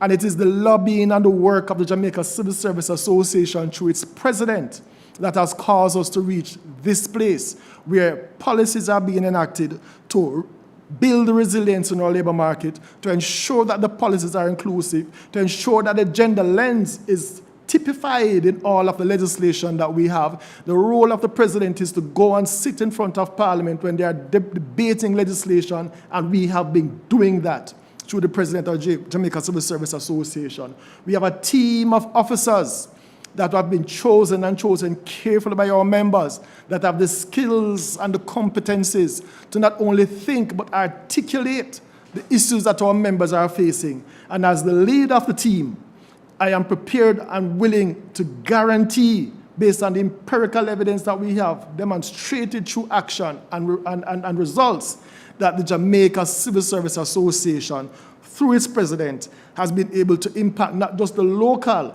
but the global, by looking at the competitiveness of our country that is anchored through the delivery of public services. My sisters and brothers, don't be swayed by rhetoric and empty promises. Look at the results that we have achieved. Look at the work that we have done, and you will see that the Jamaica Civil Service Association is in strong and safe hands. Thank you.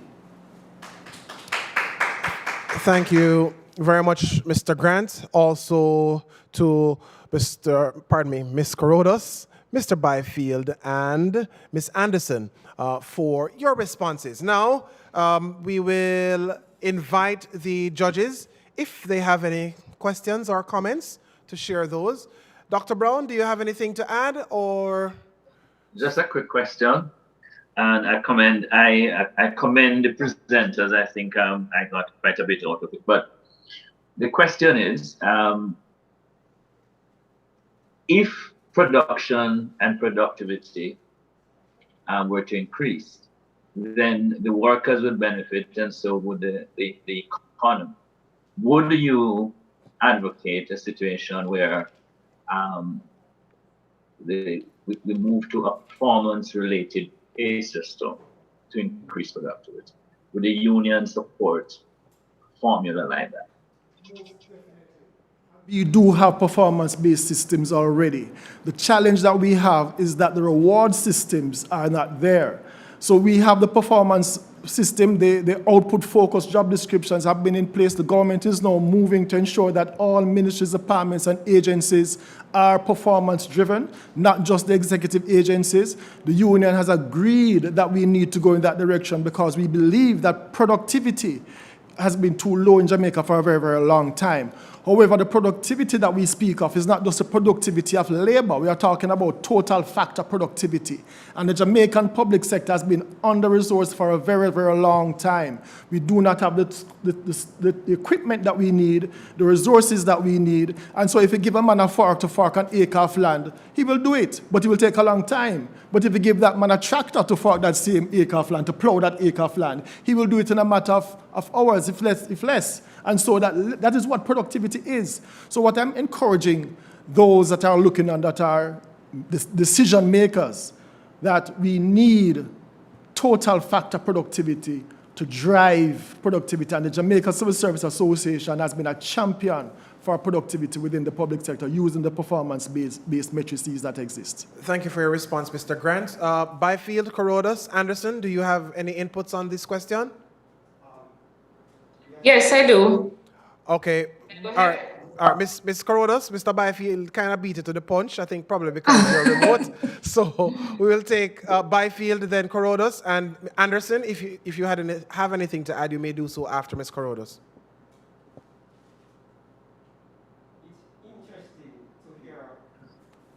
Thanks, Mr. Moderator. It's interesting to hear Mr. Grant speak about Flexi Week. I want members to know that in the year 2011, there was an understanding that within the government, we should have flexi time arrangements. When I spoke about the issue, it was not encouraged. What I was told is that the unions within a certain organization wouldn't allow it. However, in 2021, we are seeing the flexible working arrangement being worked.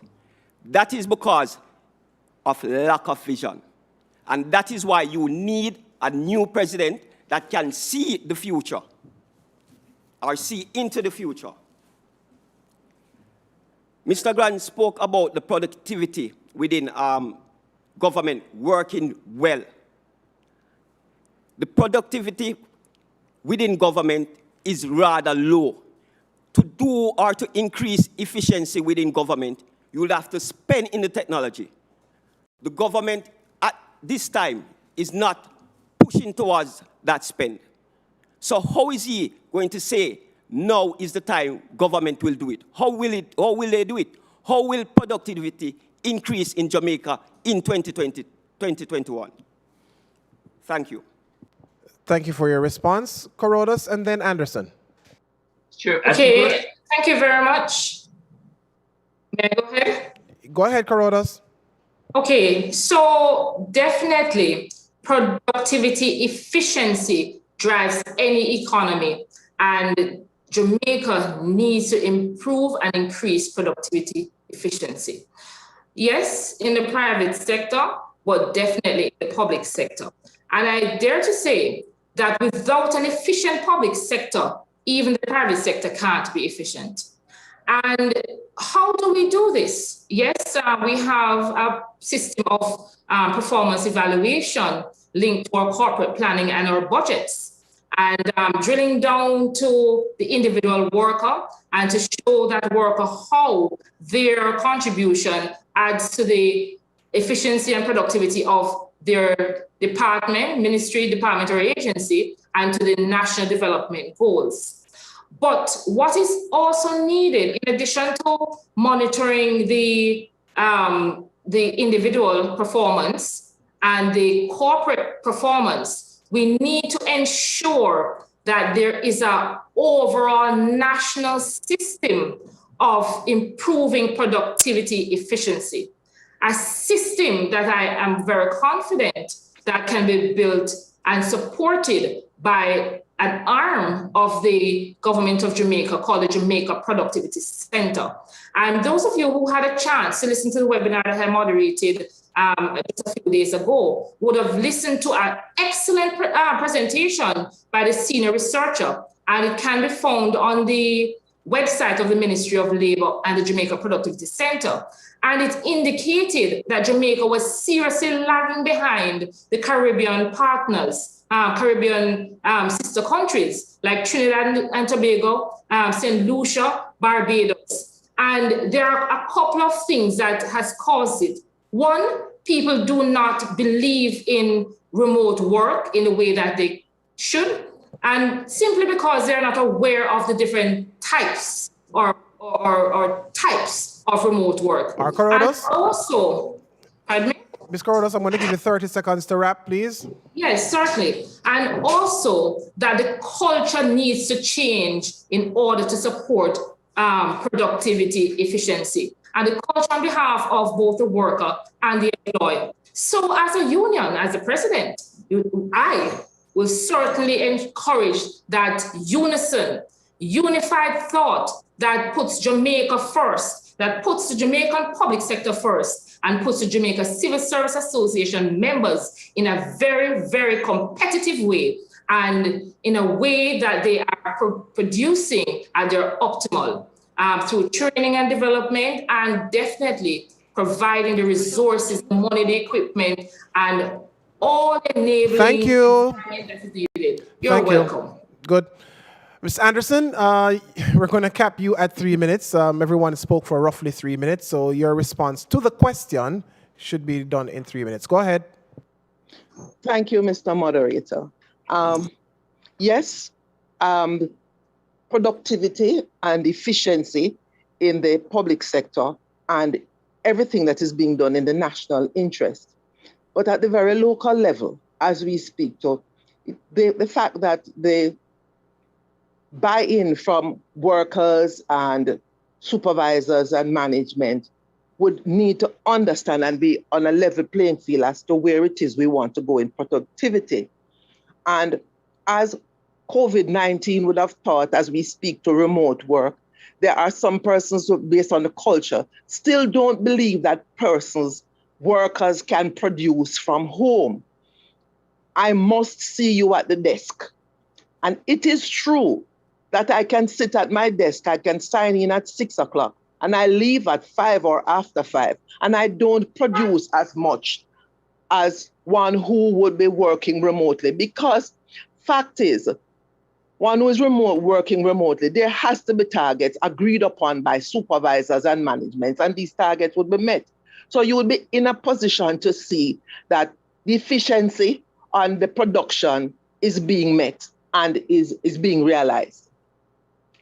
The agreement as it relates to the national interest, the trade union has a vital role to play in sensitizing its members and its delegates as to how we set about to achieve this. And if the buy-in is there, the inclusiveness is there, then the goal will be met in the national interest and redound to the members and workers within this nation. Thank you. Thank you very much for your response, Ms. Anderson, and also to Ms. Corodas, Mr. Byfield, and Mr. Grant. Going forward, we're going to have the next question now, as Mr. Doyle and Ms. Plummer do not wish to engage further at the moment. Just one point to note, please. Your responses should be targeting the question. Please respond to the question. Also, to the panel of adjudicators, keep your follow-up questions as closely tied to the original question as possible. All right? I think that's the only points I want to raise at the moment. And also, just to let you know, we will cap you at 3 minutes for the follow-up questions, for your responses to the follow-up questions, all right? So you'll have 6 minutes to respond to the original, but then only 3 minutes for any follow-ups, all right? Good. With that said, question 2, the final question to all 4 candidates. Please listen carefully and take notes or write no question down. I will repeat it twice after quoting it first. Sound leadership is the ability to network in order to create value for its members. If elected, state how you will use your presidency to sustain the JCSA's, hold on a second. I'm sorry, just give me a moment to read this over.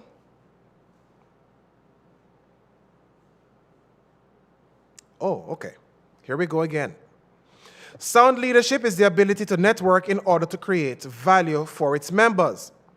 If elected, state how you will use your presidency to sustain the JCSA whilst balancing the rights and interests of our members and external stakeholders. So I'll go again. Sound leadership is the ability to network in order to create value for its members. If elected, state how you will use your presidency to sustain the JCSA whilst balancing the rights and interests of members and external stakeholders. And just to be clear, sound leadership is the ability to network in order to create value for its members. If elected, state how you will use your presidency to sustain the JCSA whilst balancing the rights and interests of members and external stakeholders. All right. Again, it's Anderson, Byfield, Corodas, Grant. But again, I will allow Ms. Anderson a couple of seconds, about 30, to try and gather her thoughts in how she will respond. I will have to allow Ms. Anderson 30 seconds to gather her thoughts. She just heard the question. The others will have the benefit of time to write the question down and give some thoughts. So, with that said, let me just use the opportunity to remind you to spend $1,000 and support your very own fundraising raffle. Tickets are $1,000. We need to sell 30,000 tickets in order to get to that goal of $30 million. Quite ambitious. I must applaud you all for having that level of ambition. What you can win are 2 vehicles, courtesy of Magna Motors, 2 Hyundai SUVs. I think one is a Tucson. I'm not quite sure of what the other, it's just the one vehicle? It's 2 vehicles. Yeah, 2 SUVs, isn't it? Oh, 1 SUV and 1 motor car. Okay, 1 sedan. All right, so it is a Tucson. I'm not quite sure of the make, the brand of the other, but they're both Hyundais, so they're good. It's an i10. Nice, very fuel efficient. The Hyundai i10, very efficient on gas, won't burn out a hole in your pocket, and certainly when you visit the insurance company, it's not going to cost you a lot to insure either. So those are huge benefits, especially if you work in the public sector, right? So really, really good stuff. The Tucson is an excellent vehicle. I know it. I used to drive a Tucson many years ago. Very efficient. You could probably fill the tank, head on down to Negril from Kingston, and come back on that full tank and still can drive around town, right? It's really good on gas. It's excellent on gas, and it's loaded with features. So support your own fundraiser. And, well, who knows? You might be driving around to your next JCSA meeting in fine style. All right. With that said, Ms. Anderson, over to you. Thank you, Mr. Moderator. So we can sound leadership is the ability to network. This means that to network, we need to be able to keep in touch, communicate, keep the link between international partners, regional partners, and the members at the local level. We must be able to compare and choose what is suitable for us and our culture. And to create value with all of this, we must include our members. We must survey, lobby, have face-to-face talk with them, and get their opinion as to these issues. We would then be examining the legislations as it relates to these, and relates to the issues that are on the table. The inclusiveness of members in all of this will ensure that you have a buy-in, that you would ensure that you are able to sustain this. As the president of the Jamaica Civil Service Association, yes, I would choose to ensure that all are involved and in the decision-making. And as we compare and relate the things that are happening here and the issues globally, that we will be able to sustain value for our members and for our in the national interest at large.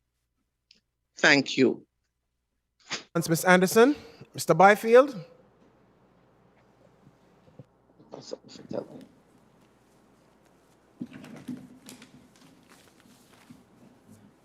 Brothers and sisters, sound leadership indeed requires networking. As you saw before, I'm a person who values friends. 2 candidates, senior candidates, endorsed me. I believe that any friendship that is forged should be maintained. Therefore, if we have a positive relationship with, say, the Ministry of Finance, I will also make sure it's a positive relationship. Not that we're saying we would do anything else. You have members who are operating and negotiating on behalf of government, who were union members. We would still have that dialogue and that understanding, because at the end of the day, we look at what is good for all, what is good for the government, what is good for the worker. In regards to international stakeholders, the rights of the worker is a right that is normally not an issue worldwide. And let me repeat that. The rights of a worker is normally an international right. The ILO is one organization that I will stand firm with.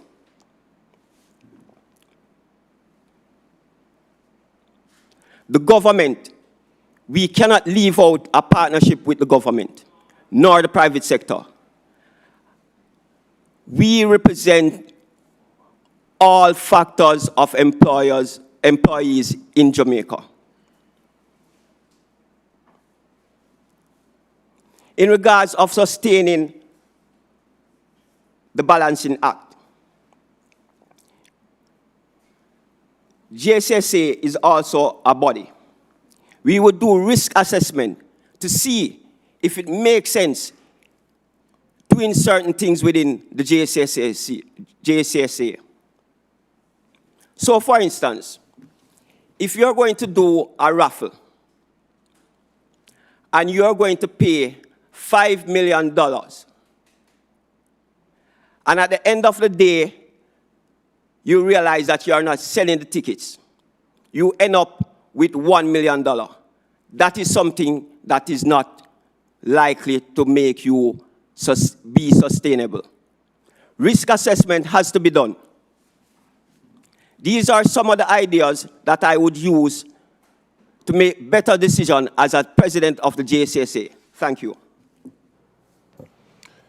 Thank you, Mr. Byfield. We'll now hear from Ms. Corodas.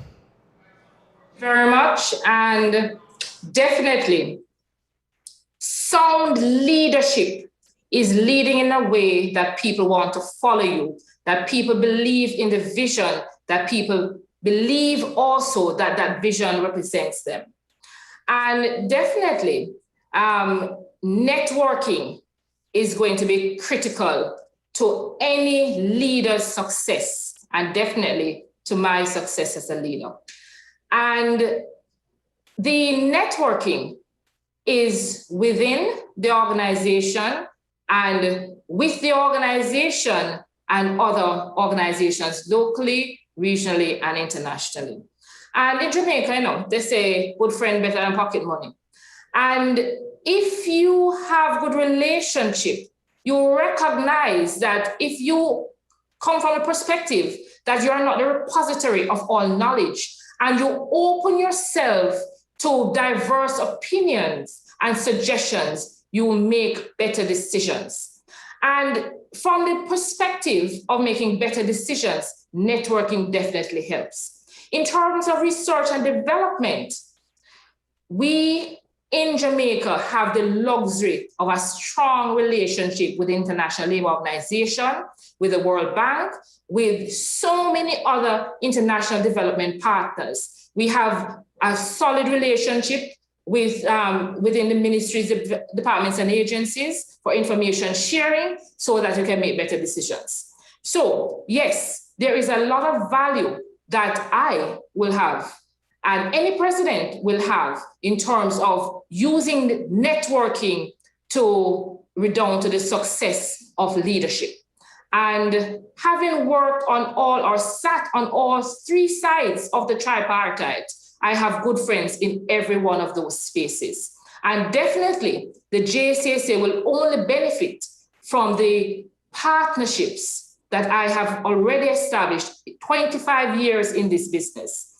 And certainly, we cannot divorce ourselves from the notion that social dialogue and public-private partnership is essential to take us forward. So yes, we have to ensure that we sustain the organization through networking, and we create this balancing act by allowing ourselves to accommodate even diverse views and examine how even that can take us forward and stronger as a public service. Thank you. Thank you very much for your response, Ms. Corodas. And now to Mr. Grant. Thank you again, sir. Sound leadership, networking for value creation. This is not theory for me. This is something that, as the president of the Jamaica Civil Service Association, I practice on a daily basis. Just to give you a few examples. I'm the longest serving member of the board of the National Housing Trust.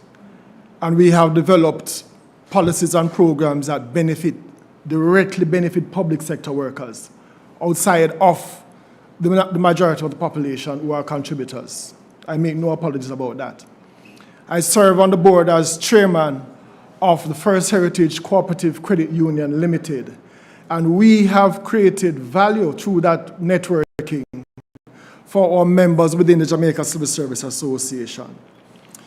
The idea of balancing rights and interests of the JCSA member and the stakeholders that we have goes beyond just mere benefits.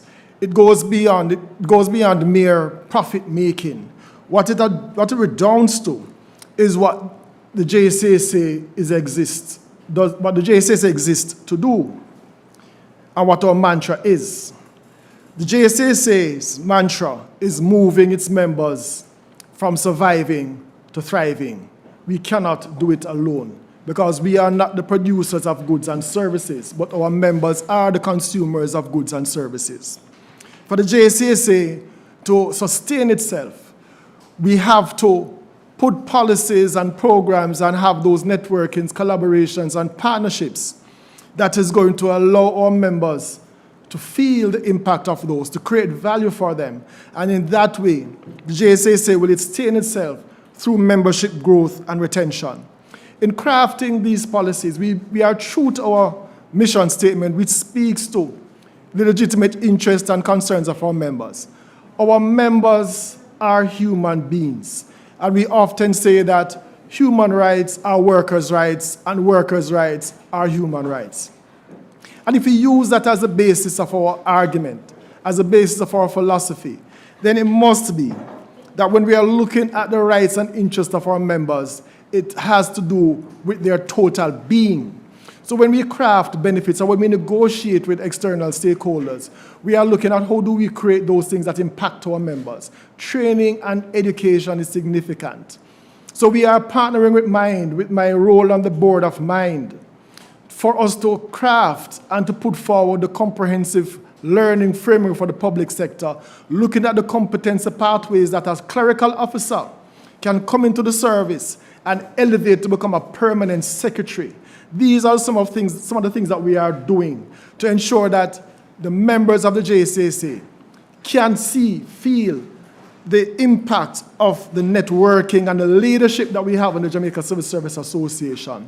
It's not just here locally, it's also internationally. When I can go to the International Labour Organization and say to them that Jamaica is one of the worst practitioners of contract employment in the world, and they sit and they listen, because we are demonstrating leadership, not just at the local level, but at the international level.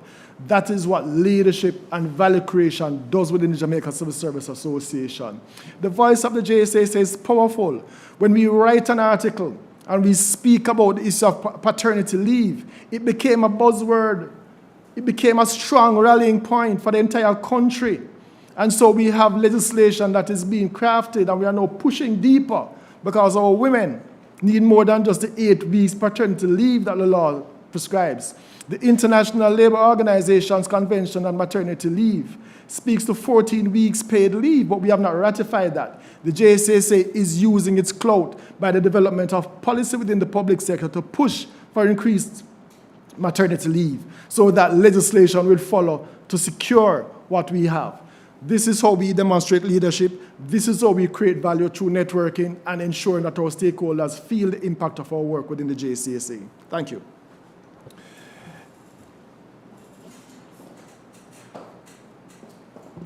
Thank you very much, Mr. Grant, Ms. Carrodus, Mr. Byfield, and Ms. Anderson. It is my understanding that our panel of adjudicators have no follow-up points or comments to make at this moment.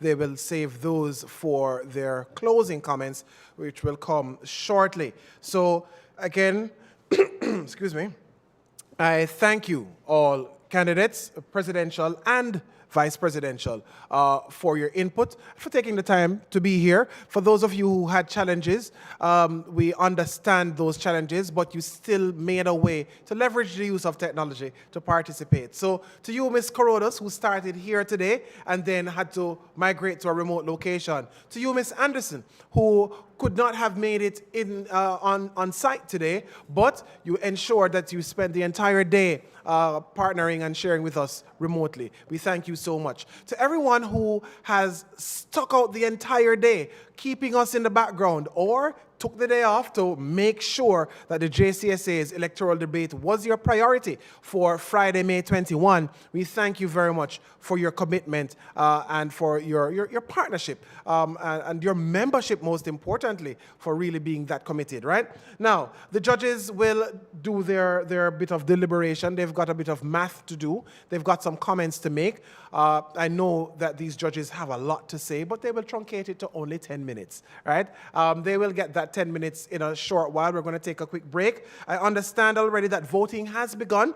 Some voting took place on May 13, was it? May 13. So to all you candidates, the good luck wishes are a little belated from me, but I still wish you all good luck, because on May 28, that's next week Friday, there will be voting taking place at various locations in Kingston and St. Andrew. Those are right here at Jessicera Park, also 30 Duke Street at the offices of the Electoral Office of Jamaica, 1A Hope Boulevard at the JCTU, also 10 Caledonia Avenue, that's the home of the JCSA, the Jamaica Civil Service Association, and also along Red Hills Road, I don't have the exact address, but the Electoral Commission of Jamaica's office on Red Hills Road. Again, Jessicera Park, 30 Duke Street, 10 Caledonia Avenue, 1A Hope Boulevard, and also at the ECJ's office along Red Hills Road. That's where the voting will be completed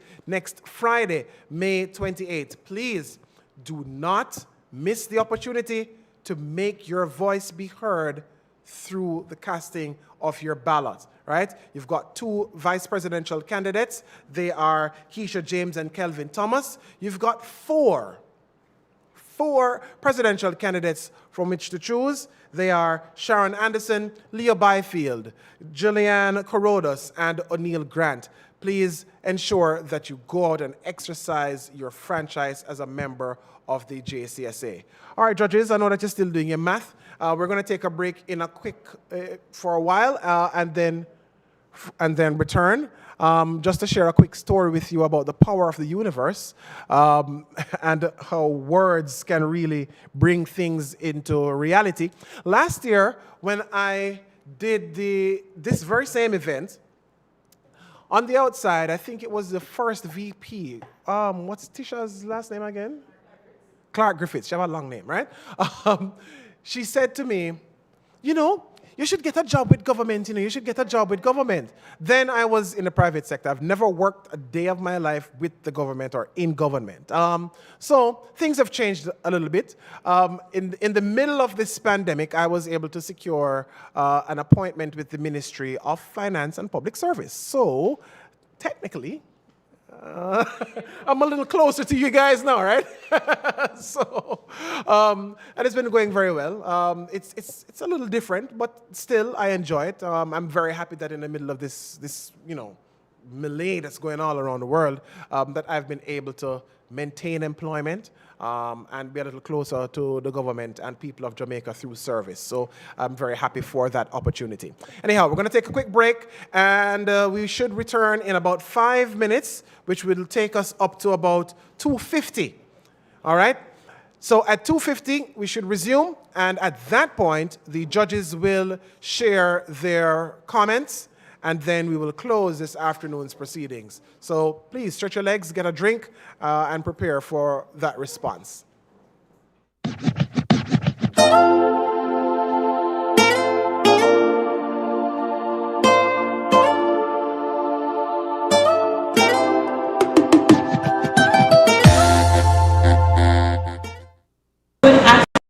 Good afternoon, ladies and gentlemen. Thank you so much for tuning in with us today. We are at Magna Showroom, where we are unveiling our 2 prizes. Yes, it's a first and second prize, but I like to call it first prizes, right, Cassie? We have here today, my name is Rhonda Price. I am from the fundraising committee. And remember, we told you we were going to do it big. It's here now, ladies and gentlemen. And so we're going to be opening our launch, yes, or raffle, our motor vehicle raffle launch. Can you believe that? Okay, so we have here today Cassia from Magna Motors. She is from the marketing department, and we have to thank Magna Motors for making this possible. And they're one of our sponsors as well for the event. Cassie, do you want to give us some of the sweet things that comes along with this deal in purchasing the ticket? Good afternoon, guys. My name is Cassie Wright, and I am from the marketing department here at Magna Motors Dealership Limited. I must say it has been a great partnership with the Jamaica Civil Service Association, and today, as you can see, we have the 2020 Grand i10 sedan and the 2020 Tucson. All right. Now, with this awesome purchase by the JCA, and for the winners, you will be receiving 2-year free service, 5-year warranty, and 5-year roadside assistance. And really and truly, it doesn't get any better than that. The initiative taken by JCA partner Hyundai was amazing, and we look forward to many more partnerships with you guys. Thank you so much, Cassia, for unveiling those great deals. So you're not only getting a new car, you are getting an excellent service package, right, Cassia? Right. Right, and both prizes will actually get these service packages. Can I tell you, I am a customer of Hyundai, and the service is next to none. When it comes on to servicing, I just give them my key. There is a shuttle bus that drops me at work and picks me back up. And trust me, it doesn't get any better than that. You can sit in the lounge and you can have coffee. I don't think about parts for my vehicle. I actually just get my free service. I mean, it doesn't get any better than that. So we just want to thank you here today for giving us your attention.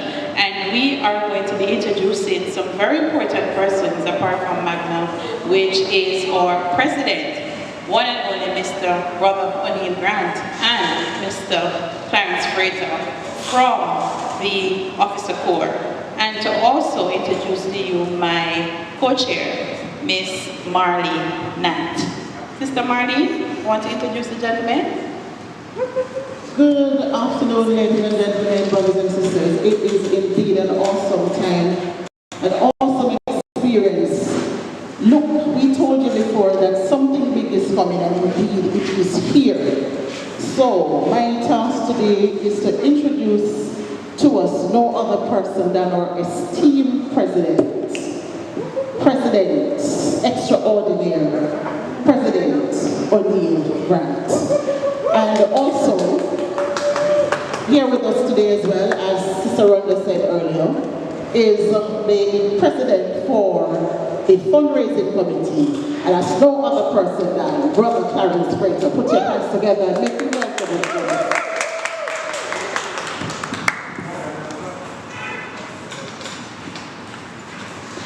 Good afternoon, brothers and sisters. Good afternoon. As third vice president and monitoring officer for the fundraising committee, it is indeed my greatest pleasure to be able to join force with Magna on this, our major fundraising effort for public sector workers.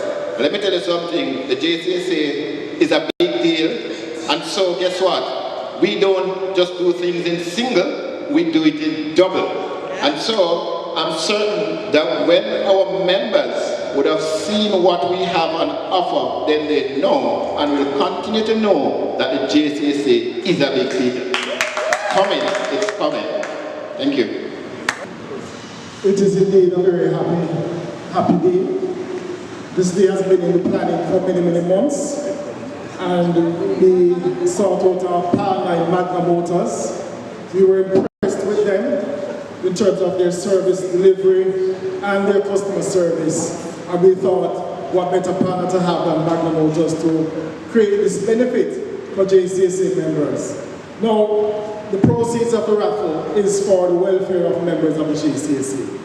And of course, we will invite all of us, the nearly 30,000 of us who are members of the JCSA, and the other 70,000 across the entire public sector, to join in and to purchase your tickets. Ticket prices are $1,000 each. I hope I'm not stealing Ronda's thunder. But it is very affordable. And we want to make sure that even though it's a pandemic, that our members can have a chance to have a nice motor vehicle.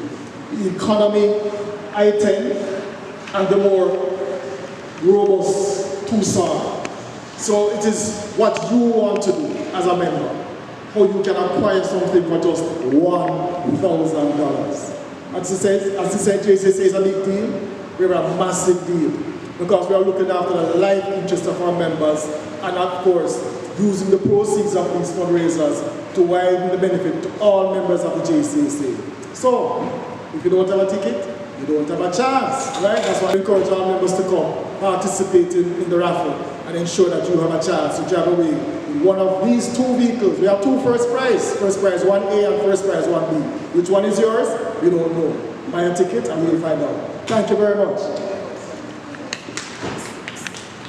Thank you so much, Mr. Grant and Third VP, Brother Clarence Frater, for introducing our two first prizes. And I so agree with him. It's two first prizes, right, Sister Marlene? Indeed, two first prizes. Yes, no second prizes here. I mean, how good can it get? 1,000 Jamaican dollars will give you the chance or the opportunity, ladies and gentlemen, to win the economic I-10 or the robust Tucson. Can I tell you, I've test driven the Tucson before. Excellent suspension. And if you're a road person like me, you need to get this. Especially the persons from SD, right? Those persons on the road. Sister Rhonda, you said 1,000 Jamaican dollars? 1,000 Jamaican. Only 1,000 JCSA dollars. Can you believe that?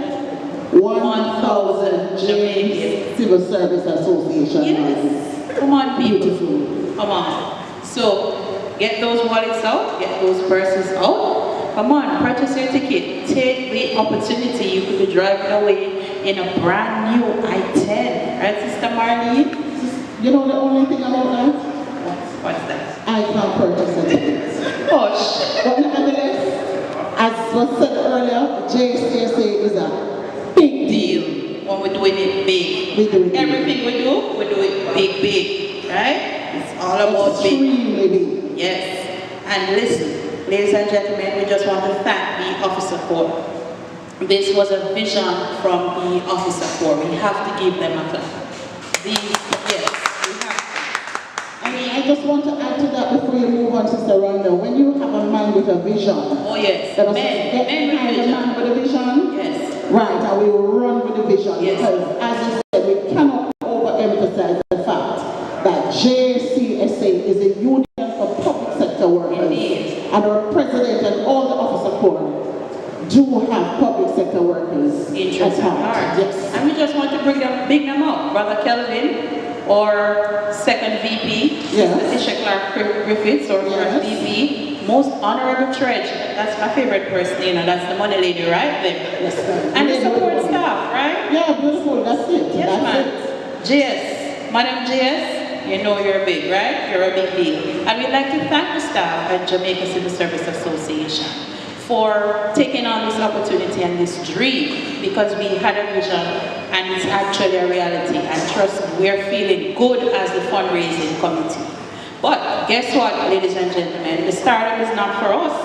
And we're going to open the floor to two very important members, active members. Sister Rhonda, I love emphasis. Yes, ma'am. So we're going to open the floor to two very, very, very active members of the Jamaica Civil Service Association at this time. We're here and yes, we're doing it, but they're going to tell you about the good things. They're just going to tell you about it, right? So at this time, we're introducing the one and only Sister Jacqueline Kinghorn, and none other person than Brother Dilton Pine. Let's have them right now. Okay?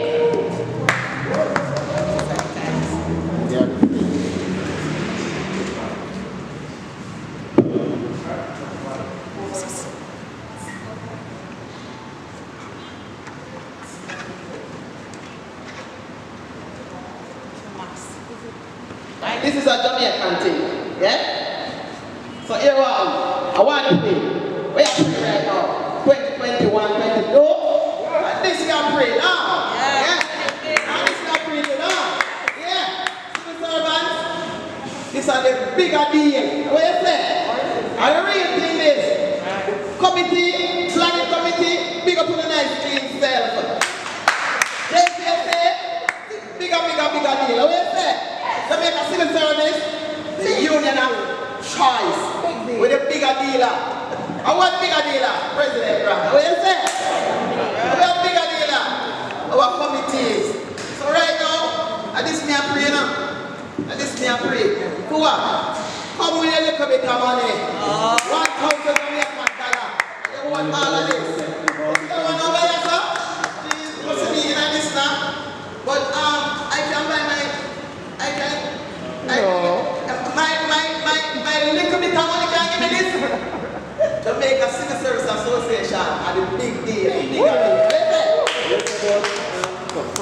JCSA are the bigger deal. Really big thing, man. Hey, I'm stepping out the store. I look around and I say, really this? When I do for a little bit of money, a little bit of change. I never see no union step out like this here. So guess what? Come on board and support the thing. The $1,000 can give you a 20 to some. And look at the item that trust me, my son on the road, nice and this, my them girlfriend. Only pity say can't buy it. You know? But me I go spend my $1,000 and more. I might buy one book. Man, watch that. This me a pre, you know. You know where you a pre? This me a pre. 1,000 Jamaican dollars get you that. JCSA, big up on yourself, real big deal. Yo, I tell everybody right now, be politically correct, me switch, I better come on board.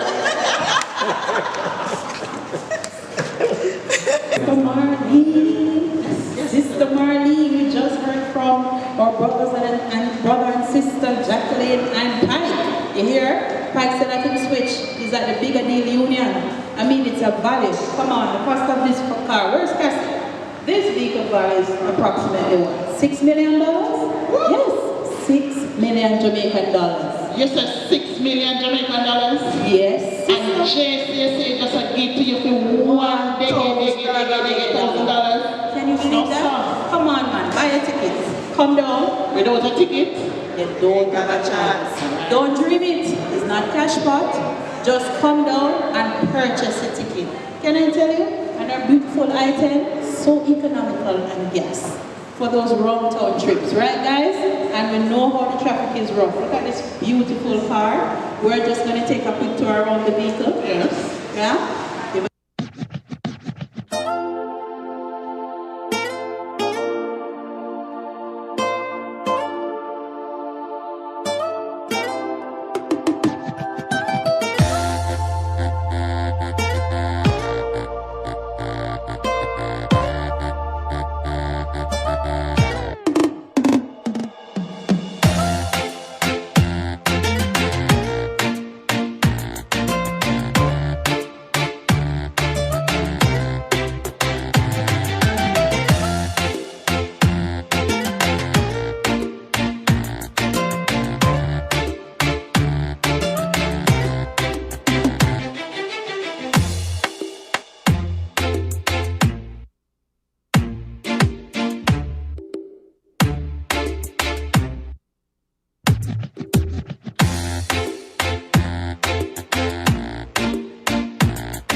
mean? Just write a nice small hand. Right? It's great. And look where the volume is. I can stretch over there. Right here on the steering wheel. What is that? Well, that style is give up myself. And I'm a cat, and I want this one for real. Oh, actually, I don't. Well, I make it a feminine. All right. I'll see it here, guys.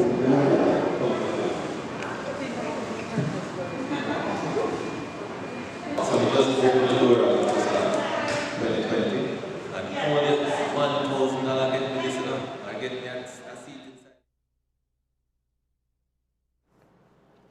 Welcome back, ladies and gentlemen, to the Jamaica Civil Service Association electoral candidates debate. Jamaica this, you know our thing go, brata. So we said we would come back in 5 minutes, but we give you a little brata. We thank you so much, though, for your patience today. And the good news is that our judges, as difficult as the task was to compile their thoughts and do all their tabulations, they did so in a very timely manner. And those thoughts will be presented by Dr. Noel Brown. He will do so in just under 10 minutes, I've been advised. So we look forward to hearing him speak just now. And I invite you all to pay very keen attention to what Dr. Brown has to say. And also, I hope you have paid attention to the questions posed and to how those questions were approached or treated by each candidate, right? So, with no further ado, Dr. Brown, it's over to you. Thank you, Mr. MC. So the judges have decided that I'll represent them in this this cycle. I must commend the Jamaica Civil Service Association for this grand initiative, and I think the model needs to be copied by other sections of the society that seeks to select persons to represent their organization. I thoroughly enjoyed it. So we evaluated the candidates based on the rubric that was distributed to us. So it's on the whole matter of factual information, comprehension, persuasiveness, delivery of their as it in respect of their question and so on, their communication skills. So those are the criteria, the rubric that was given, and that is what we have used. So and then in addition to that, we looked at the passion, commitment, the vision of the mission. We look at what the candidates presented in terms of their future direction for the association, and so yeah, those were the issues. Your mandate, your questioning, answering to your question, this questions sent, follow-up questions. We looked at all of those stuff. So we then tallied those and we came up with some decisions. So in respect of the vice presidential candidate, Kevin Thomas came out as the winner of that slate of candidates, edged out the other person. And in respect of the presidential candidate, this one was not that easy, right? Because the candidates' presentation, their understanding of the facts, their manifesto were quite close. So we looked at that. We looked at also their experience in the field, their experience with JCSA and so on. And but we came up with the decision. The differences between the two candidates was very minimal, right? But still, at the end of the day, we agree that O'Neill came out on top with Gillian very closely behind. So those are the results that the judges came up with. Dr. Brown, for using just about 4 minutes, actually, to close those, share your closing thoughts. I agree with Dr. Brown in terms of the presentation. I learned quite a bit listening to each of the candidates today. I will, as I did last year, encourage the JCSA to continue with this initiative. So to the team which ideated and ultimately executed the debates last year and this year, I'd give them a round of applause. I think we all should. I'd also like to thank Janet Plummer, Dylan Doyle, Dr. Noel Brown for their participation this year as the panel of adjudicators. Please give them a round of applause as well. You see, because theirs was the task to sit, listen, pay attention, make notes, raise follow-up questions, make comments, and so on. Not an easy task when you have 6 debaters and dealing with matters such as what you have to contend with here. So really, really good job done. To the technical team, ladies and gentlemen, who you cannot see because of the angles of these cameras, but they have managed quite well to deliver excellent sound and video. Which team is this? Phase 3 Productions. All right, big up the land on the whole squad and Marcia. Right? Thank you so much for working hard behind the scenes. To the organizers, I will say to you, another job well done. Thank you very much for taking a chance with a little youth from up the south for come moderate the thing. I really appreciate it very much. My children will also appreciate it. It's time away from daddy. That's what I'm saying. Right? But to the organizers, thank you so much. To all the candidates, again, I wish you all the very best. And just as a note, going forward, whenever you have the opportunity to do an interview, to make a presentation, and there is a camera involved, engage with the camera as much as you can. Stare directly into the lens. I know it might be a little difficult. It will take a little time to get used to that. But just remember that when you're sitting in front of a screen and watching somebody present, when they look like they're looking straight at you, it's because they're staring straight into the lens, right? When you have the camera here and you're looking over here and you're talking, it seems like they're looking away, like they're a little bit distracted. But when you're here, then you can really kind of zone in and focus and deliver yourself to people. And also, it works wonders when you're in person. Yeah? It works wonders when you're in person. Speak with people, look into their eyes. Look, and by the way, these times we wear a lot of masks. So, so now you don't really have much of a choice but to really look into somebody's eyes. So ensure that you're looking into the eyes of your membership when you're out there meeting with them and speaking with them and taking notes and, And I wish you all the very best as the JCSA. As I mentioned, I'm a little closer to you guys now, one step at a time, right? But I really look forward to seeing the results of the election, one, and the next steps that will come from that administration, whoever the members are. I really look forward to it because the workers, the civil service in Jamaica deserves strong leadership that will continue to agitate for their rights. Because we can tell you, I'm married to a teacher. It's not easy in a civil service, right? I've got lots of friends who are policemen and so on. So I know the struggles, nurses and so on, I know the struggles. So I wish you all the very best. And any little thing I can do from my little corner, my little nook, my little cranny, my little neck of the woods, please feel free to reach out to me. I will be more than happy to assist. Anyhow, folks, vote wisely. Next week, Friday, May 28th, you've got the locations. I shared them already, and those will be communicated to you through some other means as well. So until then, please stay safe. Remember to wash and sanitize and wear your mask and keep your distance as much as possible from others. Stay safe. God bless. Take care.